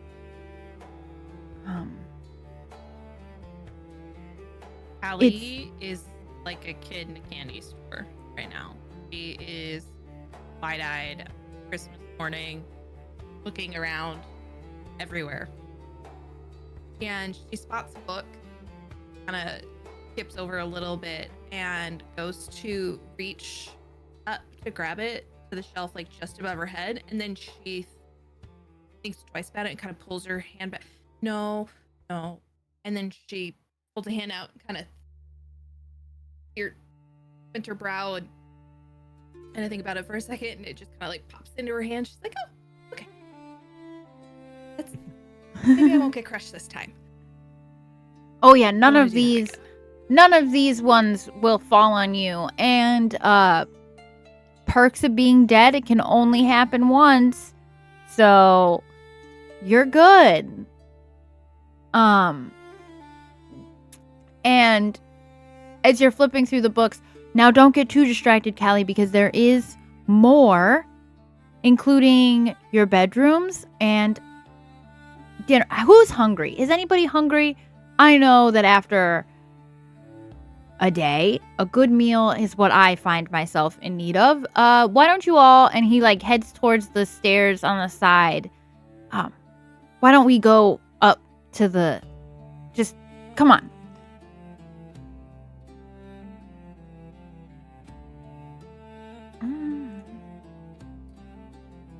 And as you go up, you are going to first get to this next floor. You're going to be over here. He's going to be leading the way. He's a little big. We're making him a little smaller. Moira and him will be leading you guys up, and you'll come into another section of this library. Now, this is your rooms. Everybody has a room, and you just why don't you go, and you'll notice if you look at each one of the doors, there would be a name on it. So this one, I'm going to put you in which room would be yours.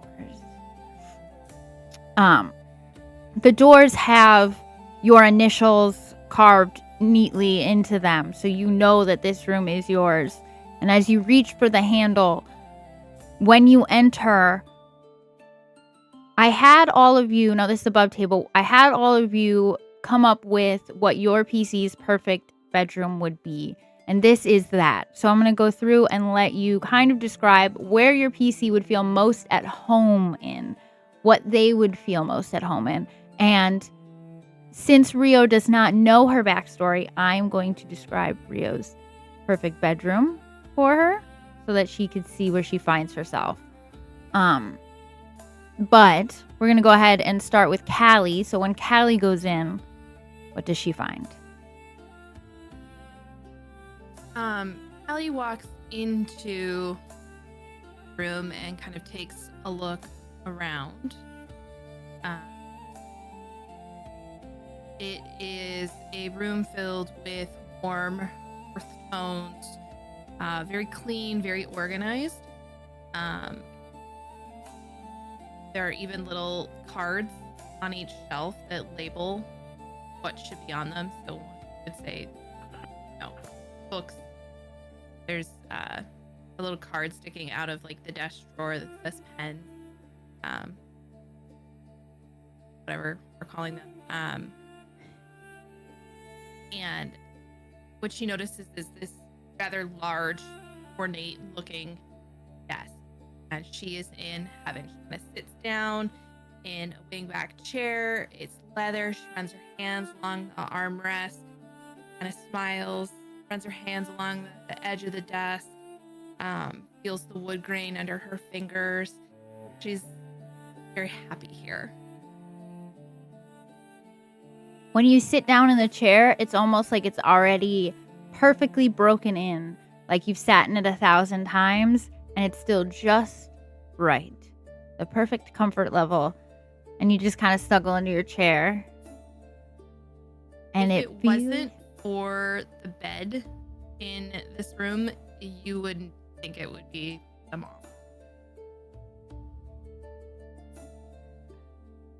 I love that. Callie just feels content. Like, familiarity again. A lot of this has been so much of unfamiliar territory for Callie. She finds comfort in her chair and her desk and her organization, and so far she has been thrown into the rubble of a building and on a ship, and this feels like that moment after a crazy day when you just get to take a deep breath and go, Go ahead, Doru, and describe what your room looks like. It generally just looks like a normal bedroom. There's nothing really too extravagant. It's more in like I want to say like the dual tones. Just feels just kind of warm. There's not really much exciting because she's never been able to like dream of a dream bedroom.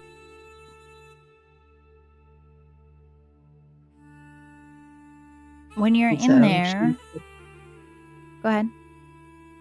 So she's just content with whatever they give her. As Duru sits on her bed, it's unfamiliar. It's bigger than she's used to. When she sits down, it's a little softer. and what she's used to. And as you're sitting there, it feels new and yet familiar. But you can sort of watch as you're sitting there. You're very used to sort of that flowiness of the ethereal. When you see a spirit, that slight little trail that they leave behind, that little trace of magic. You can sort of see that as the room shifts sort of color and changes just slightly to fit you. And you can tell that the longer you stay here, the more it will change and adjust to fit what you find to be comfortable. And as you're sitting there, kind of playing around with being able to change the color of your comforter or the way the chair in the corner looks, you feel that same tingle on the back of your neck that you feel when a spirit is near. Those same spirits, that same comfort you felt earlier, right before your death, you feel again. Like even in this place, those spirits haven't quite left you and you're not alone. And it does feel content and safe. Doro isn't used to safe, but this feels safe. You know that you don't have to bar the door or check the window like you would normally have to.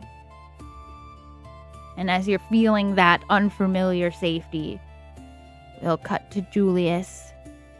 What does Julius's room look like? Julius walks in to the room and sees a pretty, not very ostentatious room. Just some lavender bedspread, maybe not a full like 4-poster bed, but a little bit. A mirror, that pretty nice standing mirror in the corner, that as he notices once again his appearance in its full, whatever the opposite of glory is, he like looks away. And he sees, I hope in this moment he's looking for maybe like a small table where he sees some instruments he's familiar with sitting on there. Finally, music. Yep. Instruments. And when you look at these instruments, they aren't replicas. They are your instruments. They're familiar. They have the same wear marks, and the strings match your calluses perfectly. They are your instruments.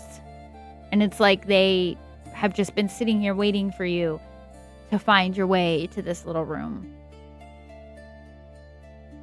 He definitely feels Go ahead. a great bit of reassurance at that. Do you go up and touch them and start to play? He probably goes for the harp, yes. And since the first time since you died, when you go out to reach for something, your hand connects. You actually get to grab it. And when you grab it, relief and contentment washes over you. Because for a minute, you didn't know if it would happen. So far, everything you try to touch, it goes right through your hands, like your smoke or its water. And you felt that just little fear in the back of your mind that it would happen again with this. That when you reached out, your hand would pass through it. But nope, your hand connects and you're able to grab it and start to play a familiar tune. And it's just peaceful. There's a calmness and peace and beauty in a song that you can find even when you're in the darkest of places.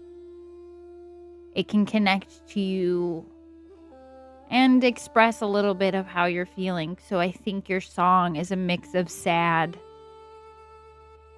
maybe a little bit curious, and that little mix of relief of actually being able to play again. And I think you would all hear just the little faintest music in the background. Alizara, what does your room look like?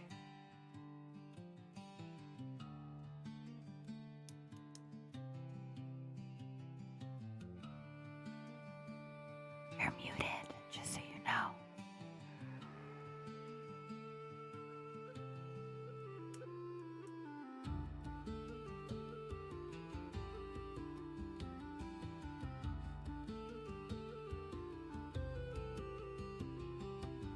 You're muted, Cougar. Are you there?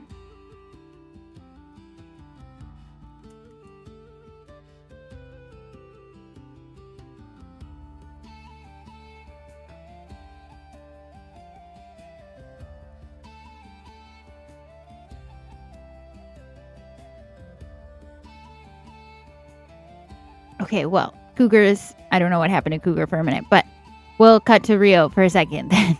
So when Rio goes into her room, there's no sense of familiarity,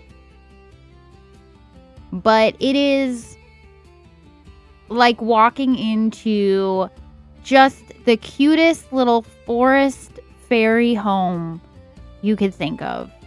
It is almost like going into a little forest cave.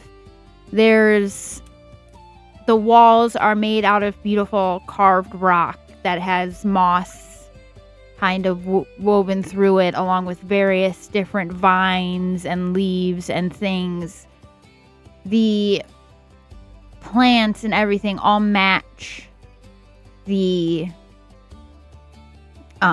season that Rio was just in, so they're very summery ocean vibes. A lot of pinks and purples and bright colors and things like that. It is very warm. The bed is big and fluffy and inviting and has lots of pillows and comfort.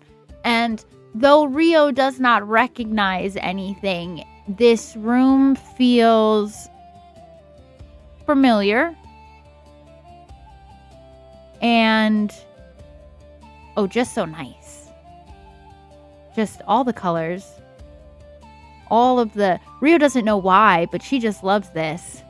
It feels like just the most amazing, comfortable place. There's one of those really super fancy Chase lounge chairs that's like done up so she could be all dramatic, and it has like a fluffy robe laid out on it.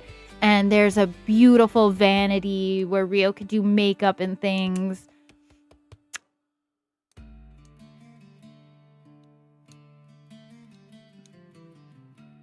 Do you go and explore the room? Does Rio feel comfortable enough to explore, to poke around? Rio would take a moment and then she would do one of these onto the bed. I can just see it just flopping down. And I feel like it's so soft that it does that thing where it's like in a video and it's just super dramatic and the blanket just comes up around you and like flows and there's like feathers in the air. No, you don't have any memories. There's that fear of the unknown still lingering. What don't I know? Who am I missing? What am I missing? It's sort of in the back for a moment as you just let yourself fall into this bed and experience the comfort.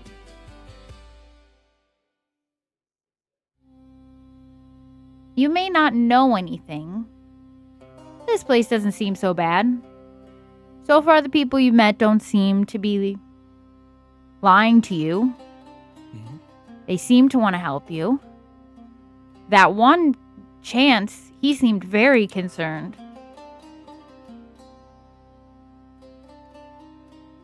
It's all right. You can stay.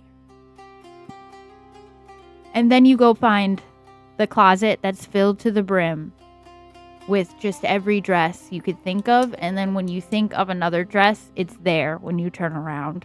And Rio gets lost in her closet for a while. Just swapping between the various dresses that she can find. Because there's just so many. And they're all perfect.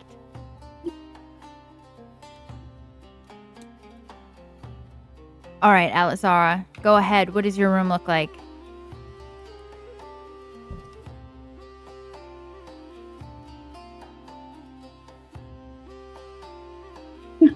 Sorry. Stepped away. Oh gosh.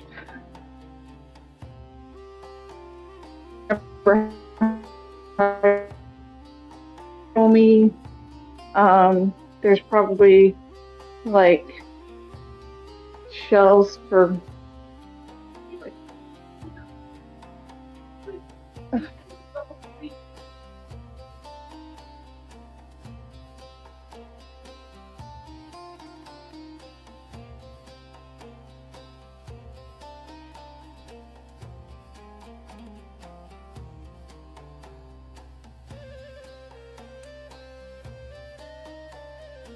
Now, we didn't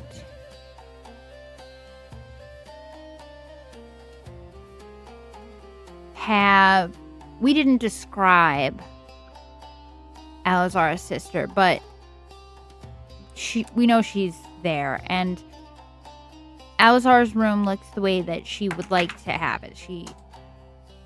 It's homey, it's got things, but it also very much has a beautiful picture of her sister in her exact likeness and portrait that's just sitting on the desk that Alizara can see whenever. And when she looks at that picture, a feeling of rightness and like,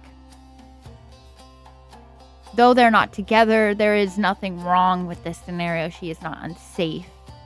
Her sister is not missing or anything like that.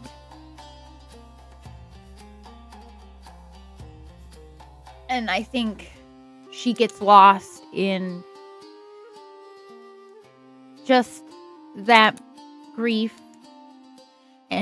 for herself and for her sister, and not being able to see each other, and just staring at that picture. And for a while, each one of you enjoy the comforts of these rooms. They feel safe and warm. And as you're sitting there, a little knock appears on each one of your doors, and a young woman that you haven't seen before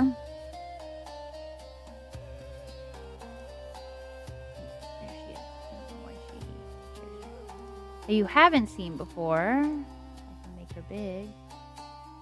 She knocks on your door and she pokes her head in. Hello. Hi. My name is Raya. I am your housekeeper. Hi. Would you like some food? Anybody? And she gathers you all back in the main hall. I would love for each one of you to come and get something to eat. I know it has been a long, hard day. Like I said, my name is Raya. I'm your housekeeper.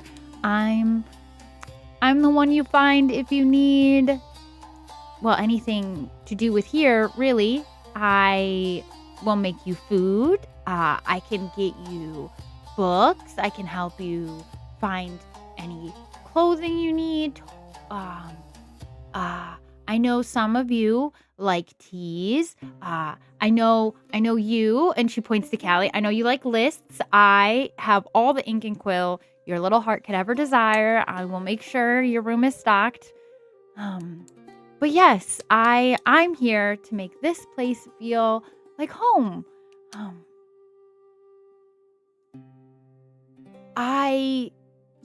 Food, right? Anybody, everyone? Are you?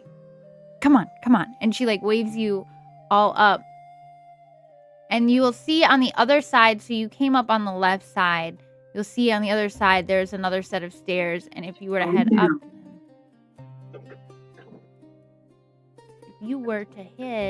those stairs, you would find yourself here in this section. You're coming from these stairs over here.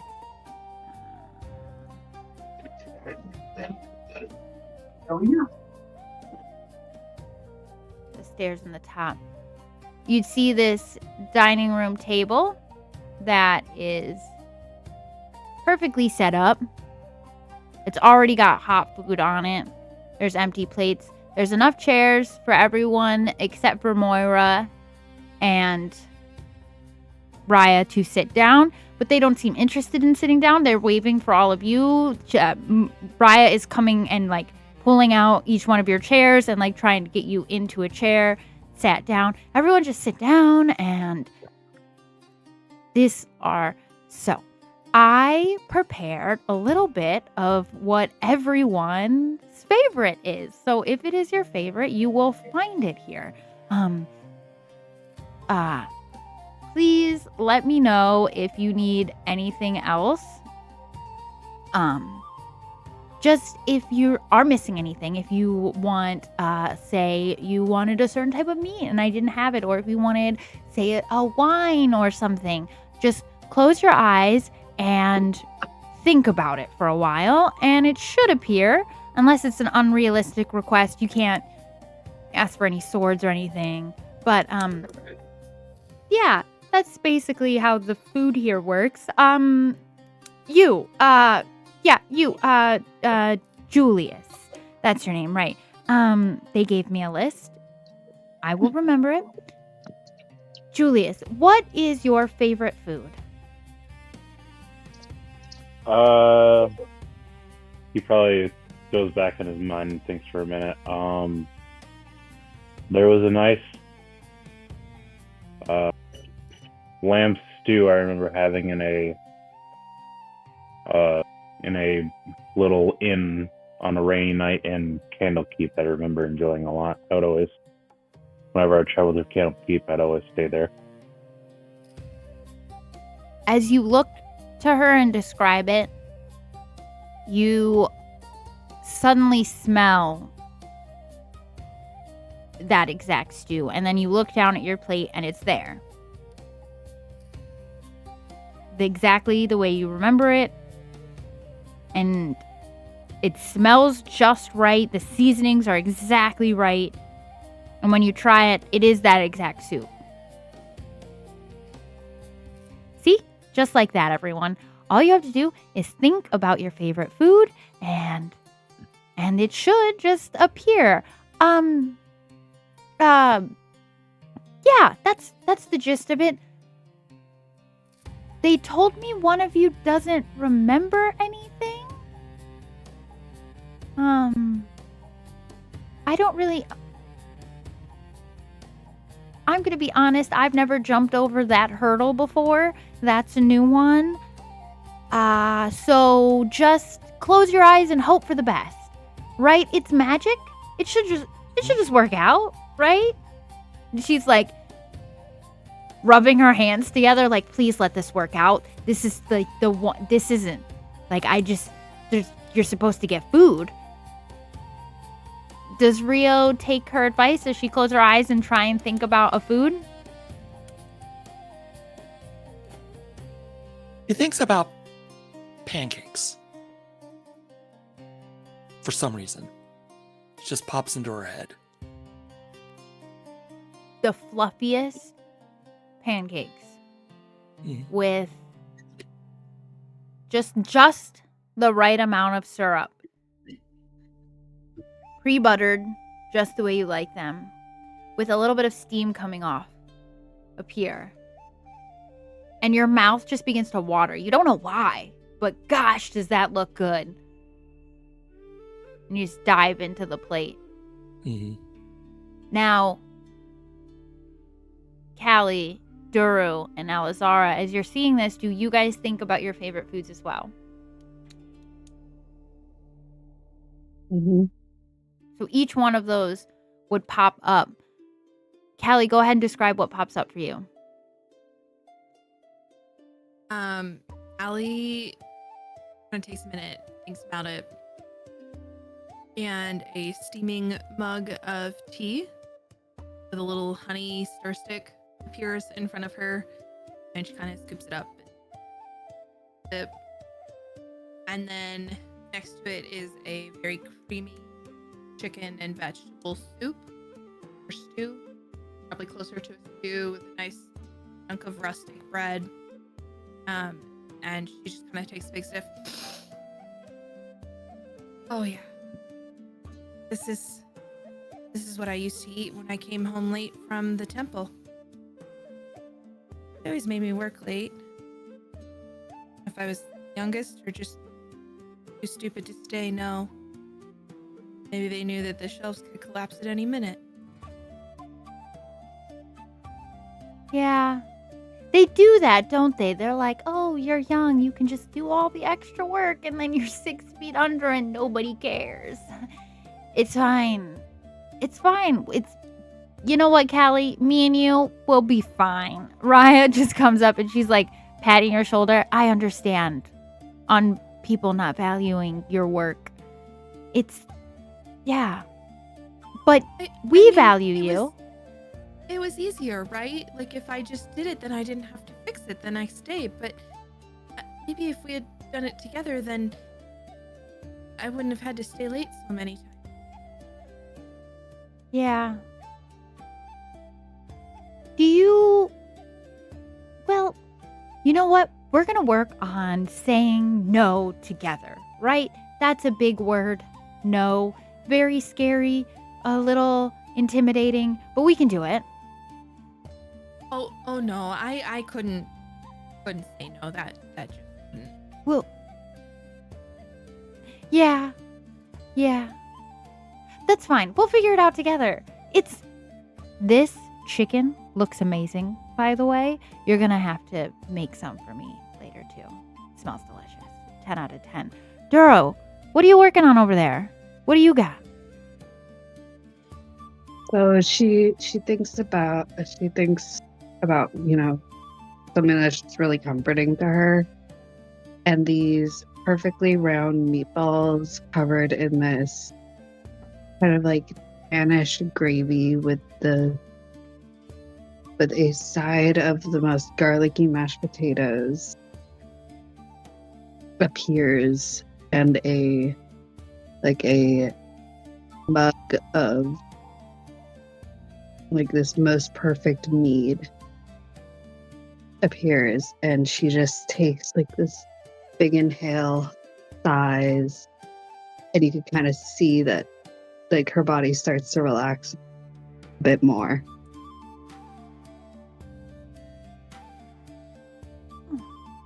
Mead is great for the relaxing.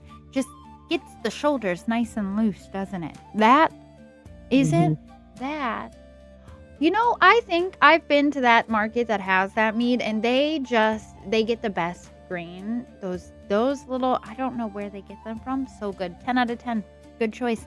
All right. 1, 2, 3, 4.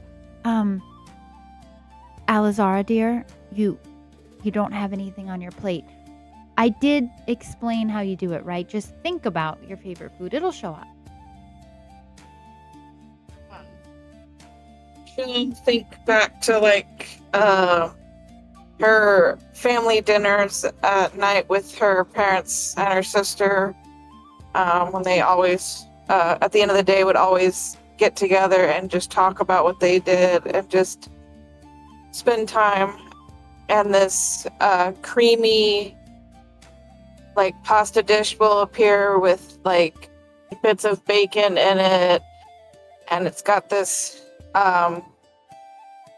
yellowish sauce on it, and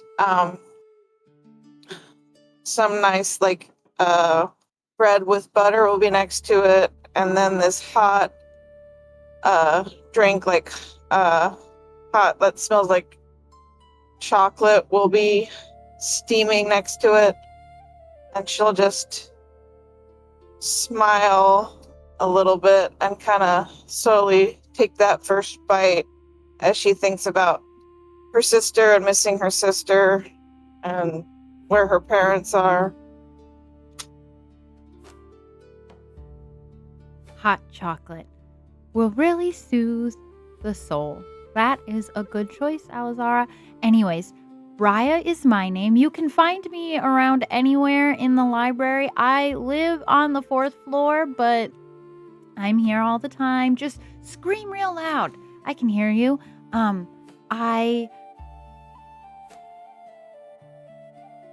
I can say no, and it is a complete sentence. That is what they tell me. Don't ask me. You know what? Just ask me anything. It's fine. Chance is just shaking his head. It's not fine, but yes. Right. So you guys, that is Raya. She's your housekeeper. So while you all eat, I'm going to give you the rundown. We've all established that we're dead. Well, we are all dead. Everyone's dead. Most of the time, all of your afflictions from life would usually go away because you are now reapers. Your job is to get souls like yourselves from A to B. Don't ask me where B is. I don't know the answer to that question. But basically, you guys are harbingers of death. You bring people into whatever is the next thing for them. You're not going to have to fight anyone. You are going to have to do some work. Callie, it will require you to leave the library, but I have the faith that you can do it.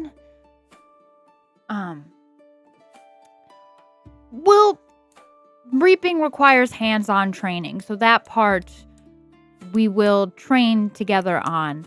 But so far, everyone with me? We got the gist of it? Yes. Yes, sir. Yep. So far, so good. Your head is going up and down, but then left and right, and it's concerning me, Callie. It's fine. Everything is fine. I'm breathing. So if we're dead, do I still need to eat? I died hungry. Will I be hungry forever? No, that's... You don't need to eat, but we find the comfort of eating to make you feel better. So just enjoy it. Don't think about it too much. We try not to. It's... Have you met me? Does Callie seem like she's starting to freak out a bit? I know. I don't know if you'll acknowledge it anyway, but I think you'll just look at her and lightly try to get almost like mentally send her some reassurance, and he will inspire her. Thanks. So... This, burst of confidence for a second, and she's kind of like, I can do this. I can do it. You can do it. Yeah, you're right. You can do it. Everyone can do it. It's a fairly simple job. You will get a name. Like I said, that's a little more hands-on training, but you'll get a name, and that is somebody whose number is up. They've reached the end of the line, as you've all recently experienced, and then you go out and collect their soul, and they go off, and yeah, that's the gist of what we do here. I'm your light keeper. My job is to make sure all of you do your jobs and are comfortable. It's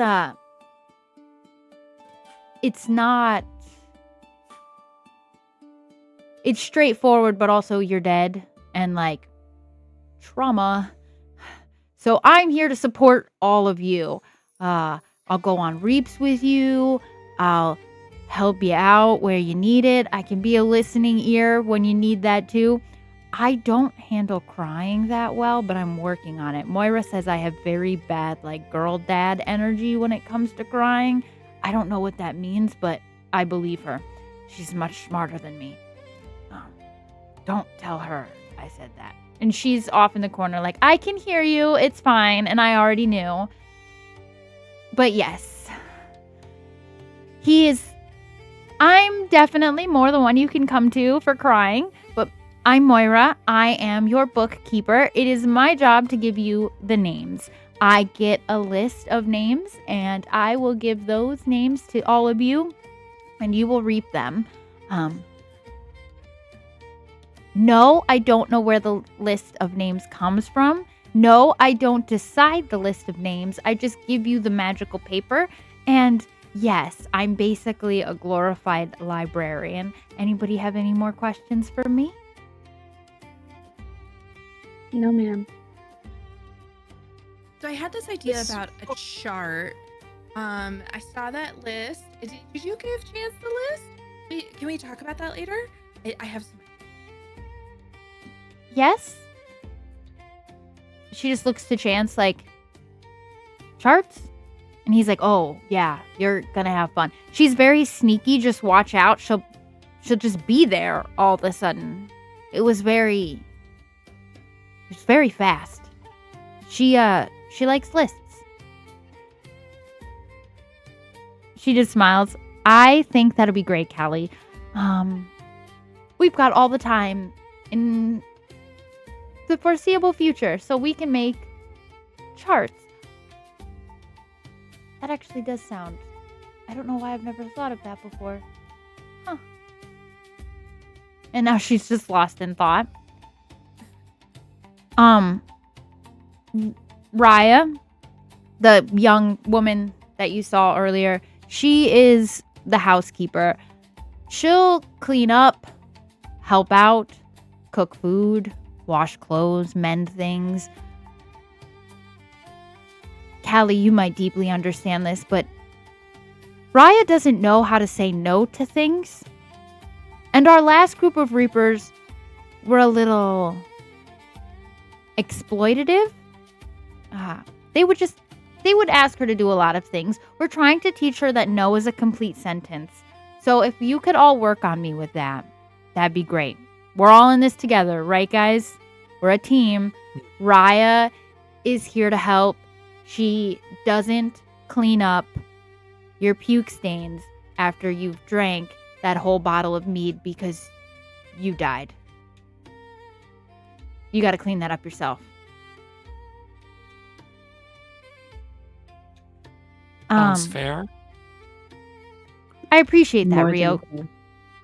Yeah, Duro, you would think, but then people they hear housekeeper and they think, ooh, I can just do whatever I want. It'll be fine. But that poor girl, she wants, it was around the time that they brought home the Mimic and they released it into the library, and she's just spent 17 hours reorganizing all the books that I drew the line. All right? Try not to bring home any monsters. I know they're cute, guys, and I know that mimics can't kill you anymore, but, let's not bring them into the library. They're kind of fucking menaces, all right? Super cute, kind of menaces.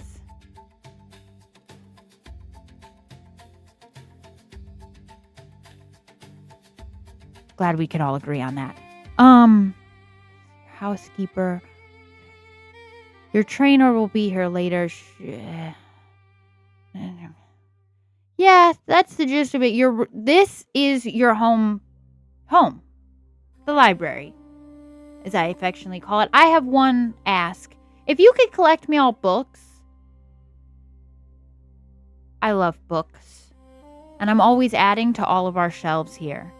If you find anything particularly good, you can go into my office. But if you're ever out on a reap and you see really good books, you can bring them back to me. I would appreciate that. Do any of you have a favorite book? Favorite story? That feels insulting to ask Rio. Everybody but Rio, do any of you have favorite stories? No, books, childhood memory. Sorry. Sorry will be like, I remember hearing about a girl in a red cape that slept in somebody's house and ate their food and something. Is that what you're talking about? Like something like that? Yeah, that could be. I wonder if that's a lesson on house etiquette, because it seems really rude to just let yourself into somebody's house and then eat all their food. Yeah. That's I've what heard my that sister and I story. thought. My sister and I were like, that seems kind of rude. Like when you because the thing. I mean the people that that owned the house weren't there. And she just let herself in. So Is that? Huh. That'd be the worst kind of break-in. Like, they don't steal anything of value. They just cook in your house and leave a giant mess. Rude. yeah. So, Reapers, you got your room, like Hebrew. Oh, there are rules. You guys are going to be spending a lot of time together, and I know that sometimes that means that you guys might fight, but like, can we keep any violence from each other to a minimum? It tends to have bad side effects for us. We're not really allowed to hurt each other or the living. Please don't hurt any living people. That's dangerous. The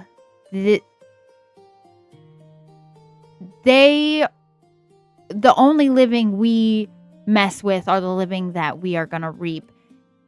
If you ever run into anybody they're not gonna know you, so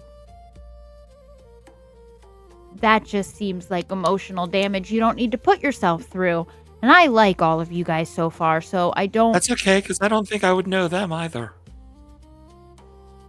Yeah, I was unless somebody like messed with me or my sister, I'm a pretty easygoing person.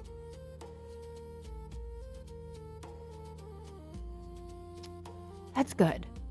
That's good. My last group was a little angry, but you guys seem calmer. Rio, I wonder. He like pulls out that scroll and he starts like writing. And then as he goes to write, a quill literally just appears into his hands. And you can tell the people who live here are so used to just things doing that they don't even really acknowledge or think about it anymore. But to you guys, it's quite startling how quickly they can just be like, oh, they need a quill. It's in his hand, like ready to write. And you can play around kind of with the mechanics of that. If you want a certain book or a quill, or if you want a certain mead or anything, you realize that really all you have to do is think about it and it'll just kind of happen. And it's almost unsettling because really you know that this type of magic shouldn't be a thing. It shouldn't be this easily accessible for you to do. There are people who can create things randomly, but the way you guys seem to be able to just pull things out of thin air is quite interesting. Oh, right. I was going to explain, and he points to Callie, I was going to explain the mechanics of how reaping works. So, we can be both corporeal and incorporeal, depending on how we need to be in the situation. So, for example, and he stands up, if I need to get into a space to reap a soul quickly, I just think about it.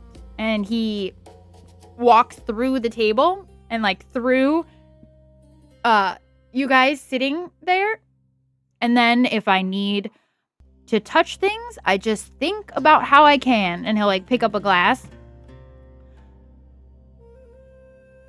It's a little bit harder to master this part of it, but it's a balance of knowing that you can just walk through something, and when you need to pick something up, that you can do that. now that you all have made it to the library, you should be able to do that touchy thing, what I just did, on your own. You shouldn't need me around anymore. So if you ever, say, find yourself in a reap that's particularly crowded or something like that, crowds, not a problem anymore. Also amazing if you ever want to get front row seats to any of those bardic concerts.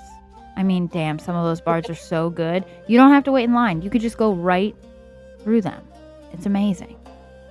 But I did not tell you that because if anybody asks, I didn't teach you ways to exploit the system. But it's totally effective. Also really convenient when you want to order at a busy tavern. You can just walk through the line, get up to the bar, and then be like, hey, tavern keep, give me that ale. Allie has been very diligently taking notes in the book with the quill that had just appeared for her as she was kind of thinking about it. And as Chance says, but I didn't tell you that, you see her furiously starting to strike things out of the book. You don't have to... Oh. Callie, do you take things literally like that all the time? Yes? Oh, okay. What? I will have to teach you to speak Chance.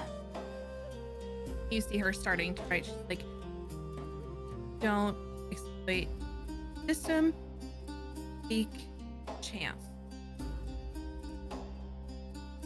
Just thumbs up to you. We'll get there, kid.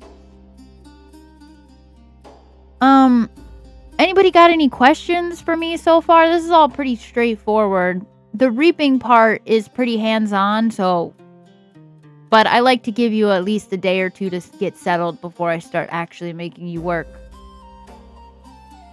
Everyone feeling good? Enjoying their meals? Zara will kind of like, is there a way to contact somebody who's also dead that you need to find?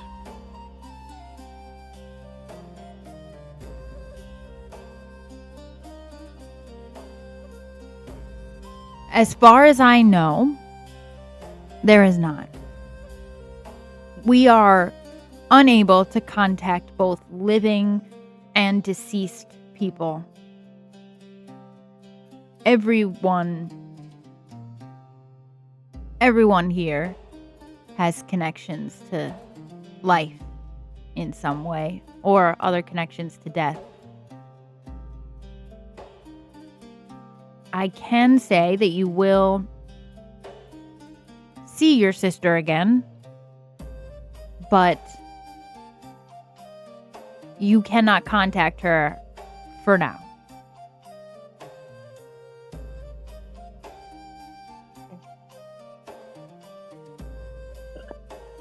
I just wish I knew she was okay is all, so that's kind of why I was asking.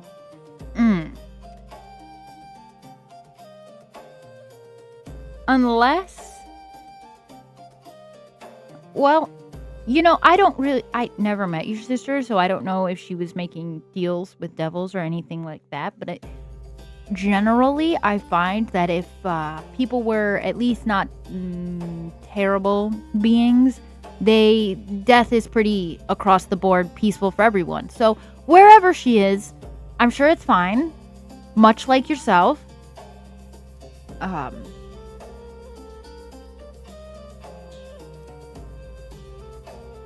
Remember what I said about grief? You're I'm still processing. Yeah, it was a rough situation, as I'm sure you know. Trying to go through and then be here, so I'll get better.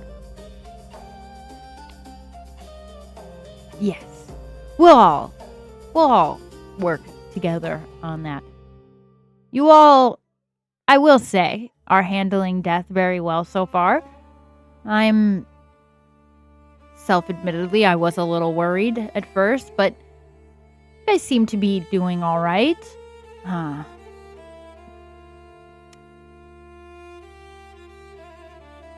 I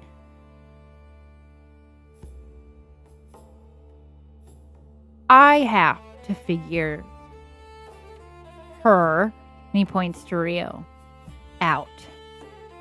Really, I have to figure you all out, but that shouldn't happen. You all are normally people who become Reapers are people who were already very experienced in death. You know, usually clerics, the type that are super, no offense, Callie, but kind of your type, bookish, death obsessed, usually, you know, God, my God sent me here to do this work until I get to meet them, those types. None of you have that sort of story, and 2 of you have afflictions from your life. I'll be honest with you, I'm freaking out a little bit. This is new for me. Entirely.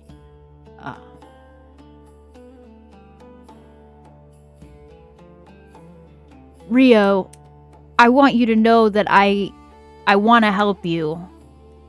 I want to get your memories back. You should have them.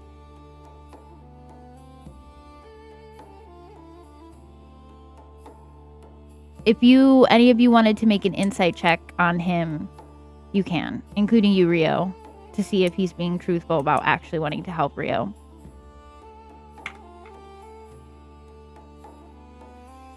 $18. 16.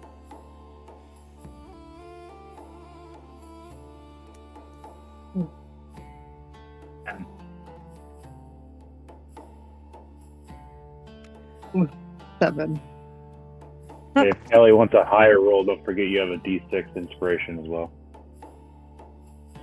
Mm-hmm. I think that Callie would question Chance at this point. Like, I don't. He's given her no reason to not believe what he says, so I don't think she's looking closely at it at the moment. For you guys watching and for Rio, you would know that he isn't. He isn't lying. He wants to help you. It is confusing. He is thoroughly thrown off by this. This isn't something he's experienced before. Everyone is who encounters these afflictions with the way that Julius looks and the way that Rio doesn't have her memories. These aren't things that are normal. The fact that Julius was even able to give that sort of inspiration to Callie is unique to this situation. They're not used to that. And he's deeply unsettled by it. And as he goes on, I'm going to get in contact with some other light keepers. They're all around, and I'm going to see if we can figure this out together as a group. For now, we're going to move like we normally would and get to training and get all of you to reaping.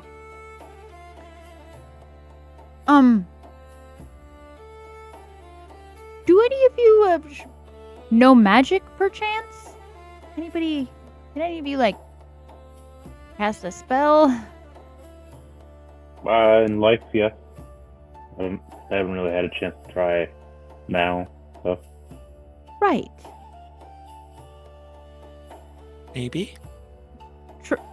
I don't know why that sounds familiar, but... Well, why don't we try, Rio?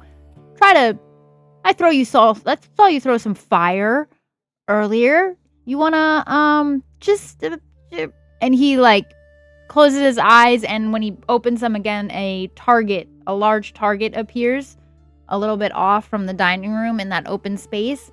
Can you just try and hit that for me? Rio will gesture,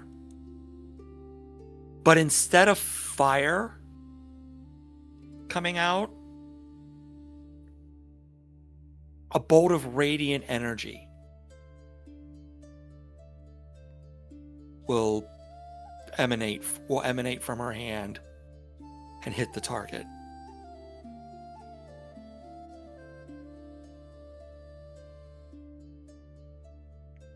How did I Huh. do that? Wow. Yeah, how'd you do that is certainly a question. You also shouldn't be able to do any magic. What is going on here? All of you are strange. This is very strange. Everything is... They can do magic. I can't. I just... It wasn't even something I... Like... Don't you have to, like... speak to cast a spell? It just happened. Like, just this feeling inside of me, and then... Well, actually, that's a common misconception. Some spells can be cast with just gestures only, or material components. You don't always have to speak, but I guess maybe everybody else knew that already. Yeah, I knew that, but you know how I said that she should have her memory and he shouldn't be afflicted? You guys shouldn't be able to cast magic either. You don't... Chance is just scratching his head. This has been... You know what? I think we should all go to bed for tonight. Rest on this. And tomorrow, I will start to untangle this web that we've found ourselves in. And you finish up your meals, and each one of you are ushered by Raya back into your bedrooms. And as you close the doors, everybody's sort of settling in and doing their various things, checking out their rooms. You all are gonna kind of sit there, and as Elizara, as you are in your room looking around at all the various things, checking out the bed, there's that portrait of your sister that's been there. It's so realistic, almost too realistic. It's like one of those pictures that the eyes kind of follow you as you're walking around the room. And as you're looking at it, you see like a little flash of kind of purplish energy. And on the bottom corner, you go over and you look in and you see just 6 little words actually. Say, I am safe and I love you. And then you just get a sense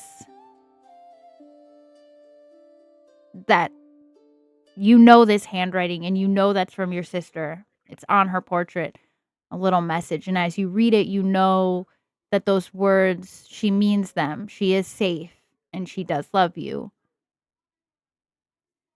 Julius, as you're in your room and you're looking over all the various instruments and you're testing the strings and all of that, all of these various sheet music that you've never read before, songs you've never played before or haven't learned, sheet music you've never had access to, just a bunch of it pops up for all the various instruments that you know. And you get the feeling that it's a sort of gift from the afterlife, that there's more music for you to play. Callie, as you're sitting at your desk, it's familiar. It's safe. This is normal. This is content. Without you thinking about it, a extremely fancy leather-bound book appears in front of you with a quill that you couldn't have even imagined. It's super fancy and super nice off of just the most insane bird. And it appears in front of you, and as you open it, it's a perfectly set up, pre-done Excel type worksheet chart for Callie to fill in for all her names. And you just are just like a little kid at Christmas that just got the gift that they really wanted. And you're like, it's perfect. And you immediately start filling in the names of your companions in the chart, how you would have had it had you done the list earlier. I think she startles a little bit at the appearance of the book and how perfectly it's set up on the inside, and she kind of loses concentration on being corporeal. Never say that word. Corporeal. That one. Mhm. And she kind of falls through the chair, like onto her butt, and then has to kind of scramble back to her feet, sit back down, start writing in it. Fantastic.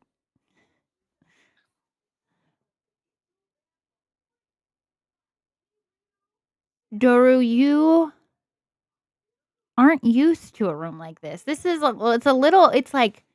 it's comfortable. You feel safe. You know that you don't have to check windows or doors. But it doesn't quite feel like home because you're not really sure what home is in that way. And you're just kind of sitting on the bed, looking around, watching. And you see the spirit of a little child pop up in front of you. That same little child that caused the domino effect that ultimately led to your death. And he just waves at you and does the sign language thank you and waves and then disappears off. And you get the sense that though it caused your death and that the chips landed where they did and you weren't expecting it, you did the right thing. And it was those people that were wrong, not you. And that is a feeling that you have been grappling with for a while. So it's a weight lifted off your shoulders. It was them. It wasn't you. You did the right thing. And perhaps in this place, you can continue to help in a different way.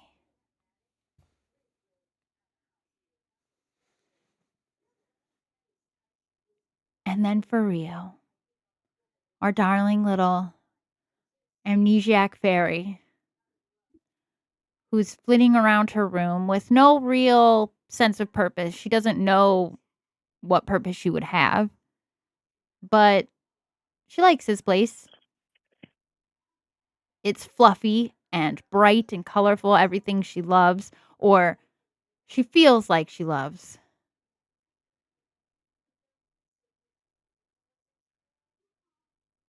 And sitting on your table, you don't know why it makes you feel nostalgic. It gives you a feeling of familiarity, almost a feeling of family and safety. Is just the greatest smelling and most beautiful looking plate of fresh cinnamon rolls that you've ever seen. You don't know why they make you feel a certain type of way, but they call to you, almost like you've been to a bakery that they're from or something that's very special to you. And they're just calling your name. And you're just like, your mouth starts watering and you're like, oh, these are perfect. Would Rio go over and start to eat any of them? Rio would take the plate and go find someone to enjoy them with.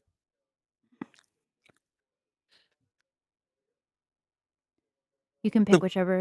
The nice one that tried to help her earlier. That actually tried to explain something to her. Callie, was that one? The bookish Yeah. looking one. Yes.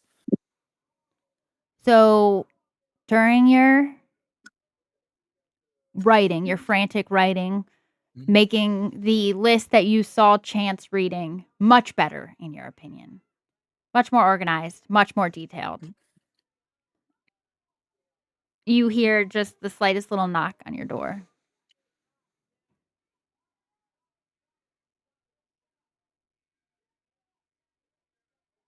Come in, I guess. She's very distracted. And the door opens, and this 2.5 foot fairy carrying a plate about 3/4 as big as she is. I imagine it's Somebody like left when your box somebody is too left heavy. these in my somebody left these in my room. I can't finish them by myself. Are you hungry? And you would catch the smell of it. They smell very, very good.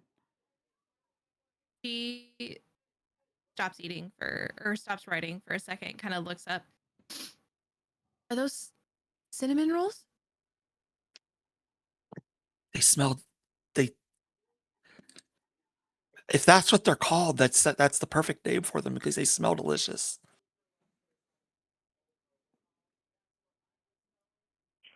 I do love cinnamon, but I don't normally eat while I work. Sit down. And she'll set the plate near Callie and just kind of sit and silently watch. She's writing in her book. Not really looking up, but she does start to kind of talk. You don't know anything about who you are or where you came from?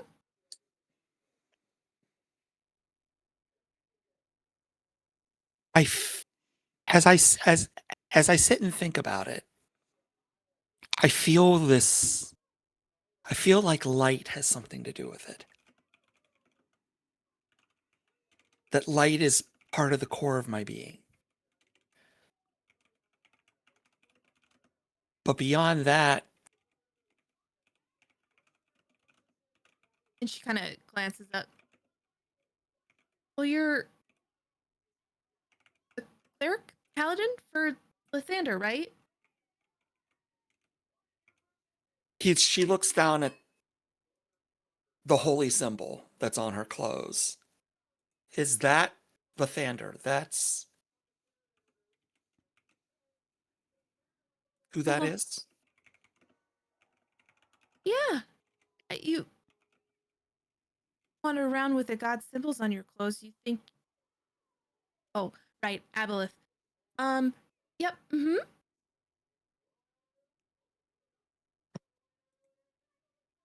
Lathander. And we can do a fade to black with this question, but tell me about Lathander.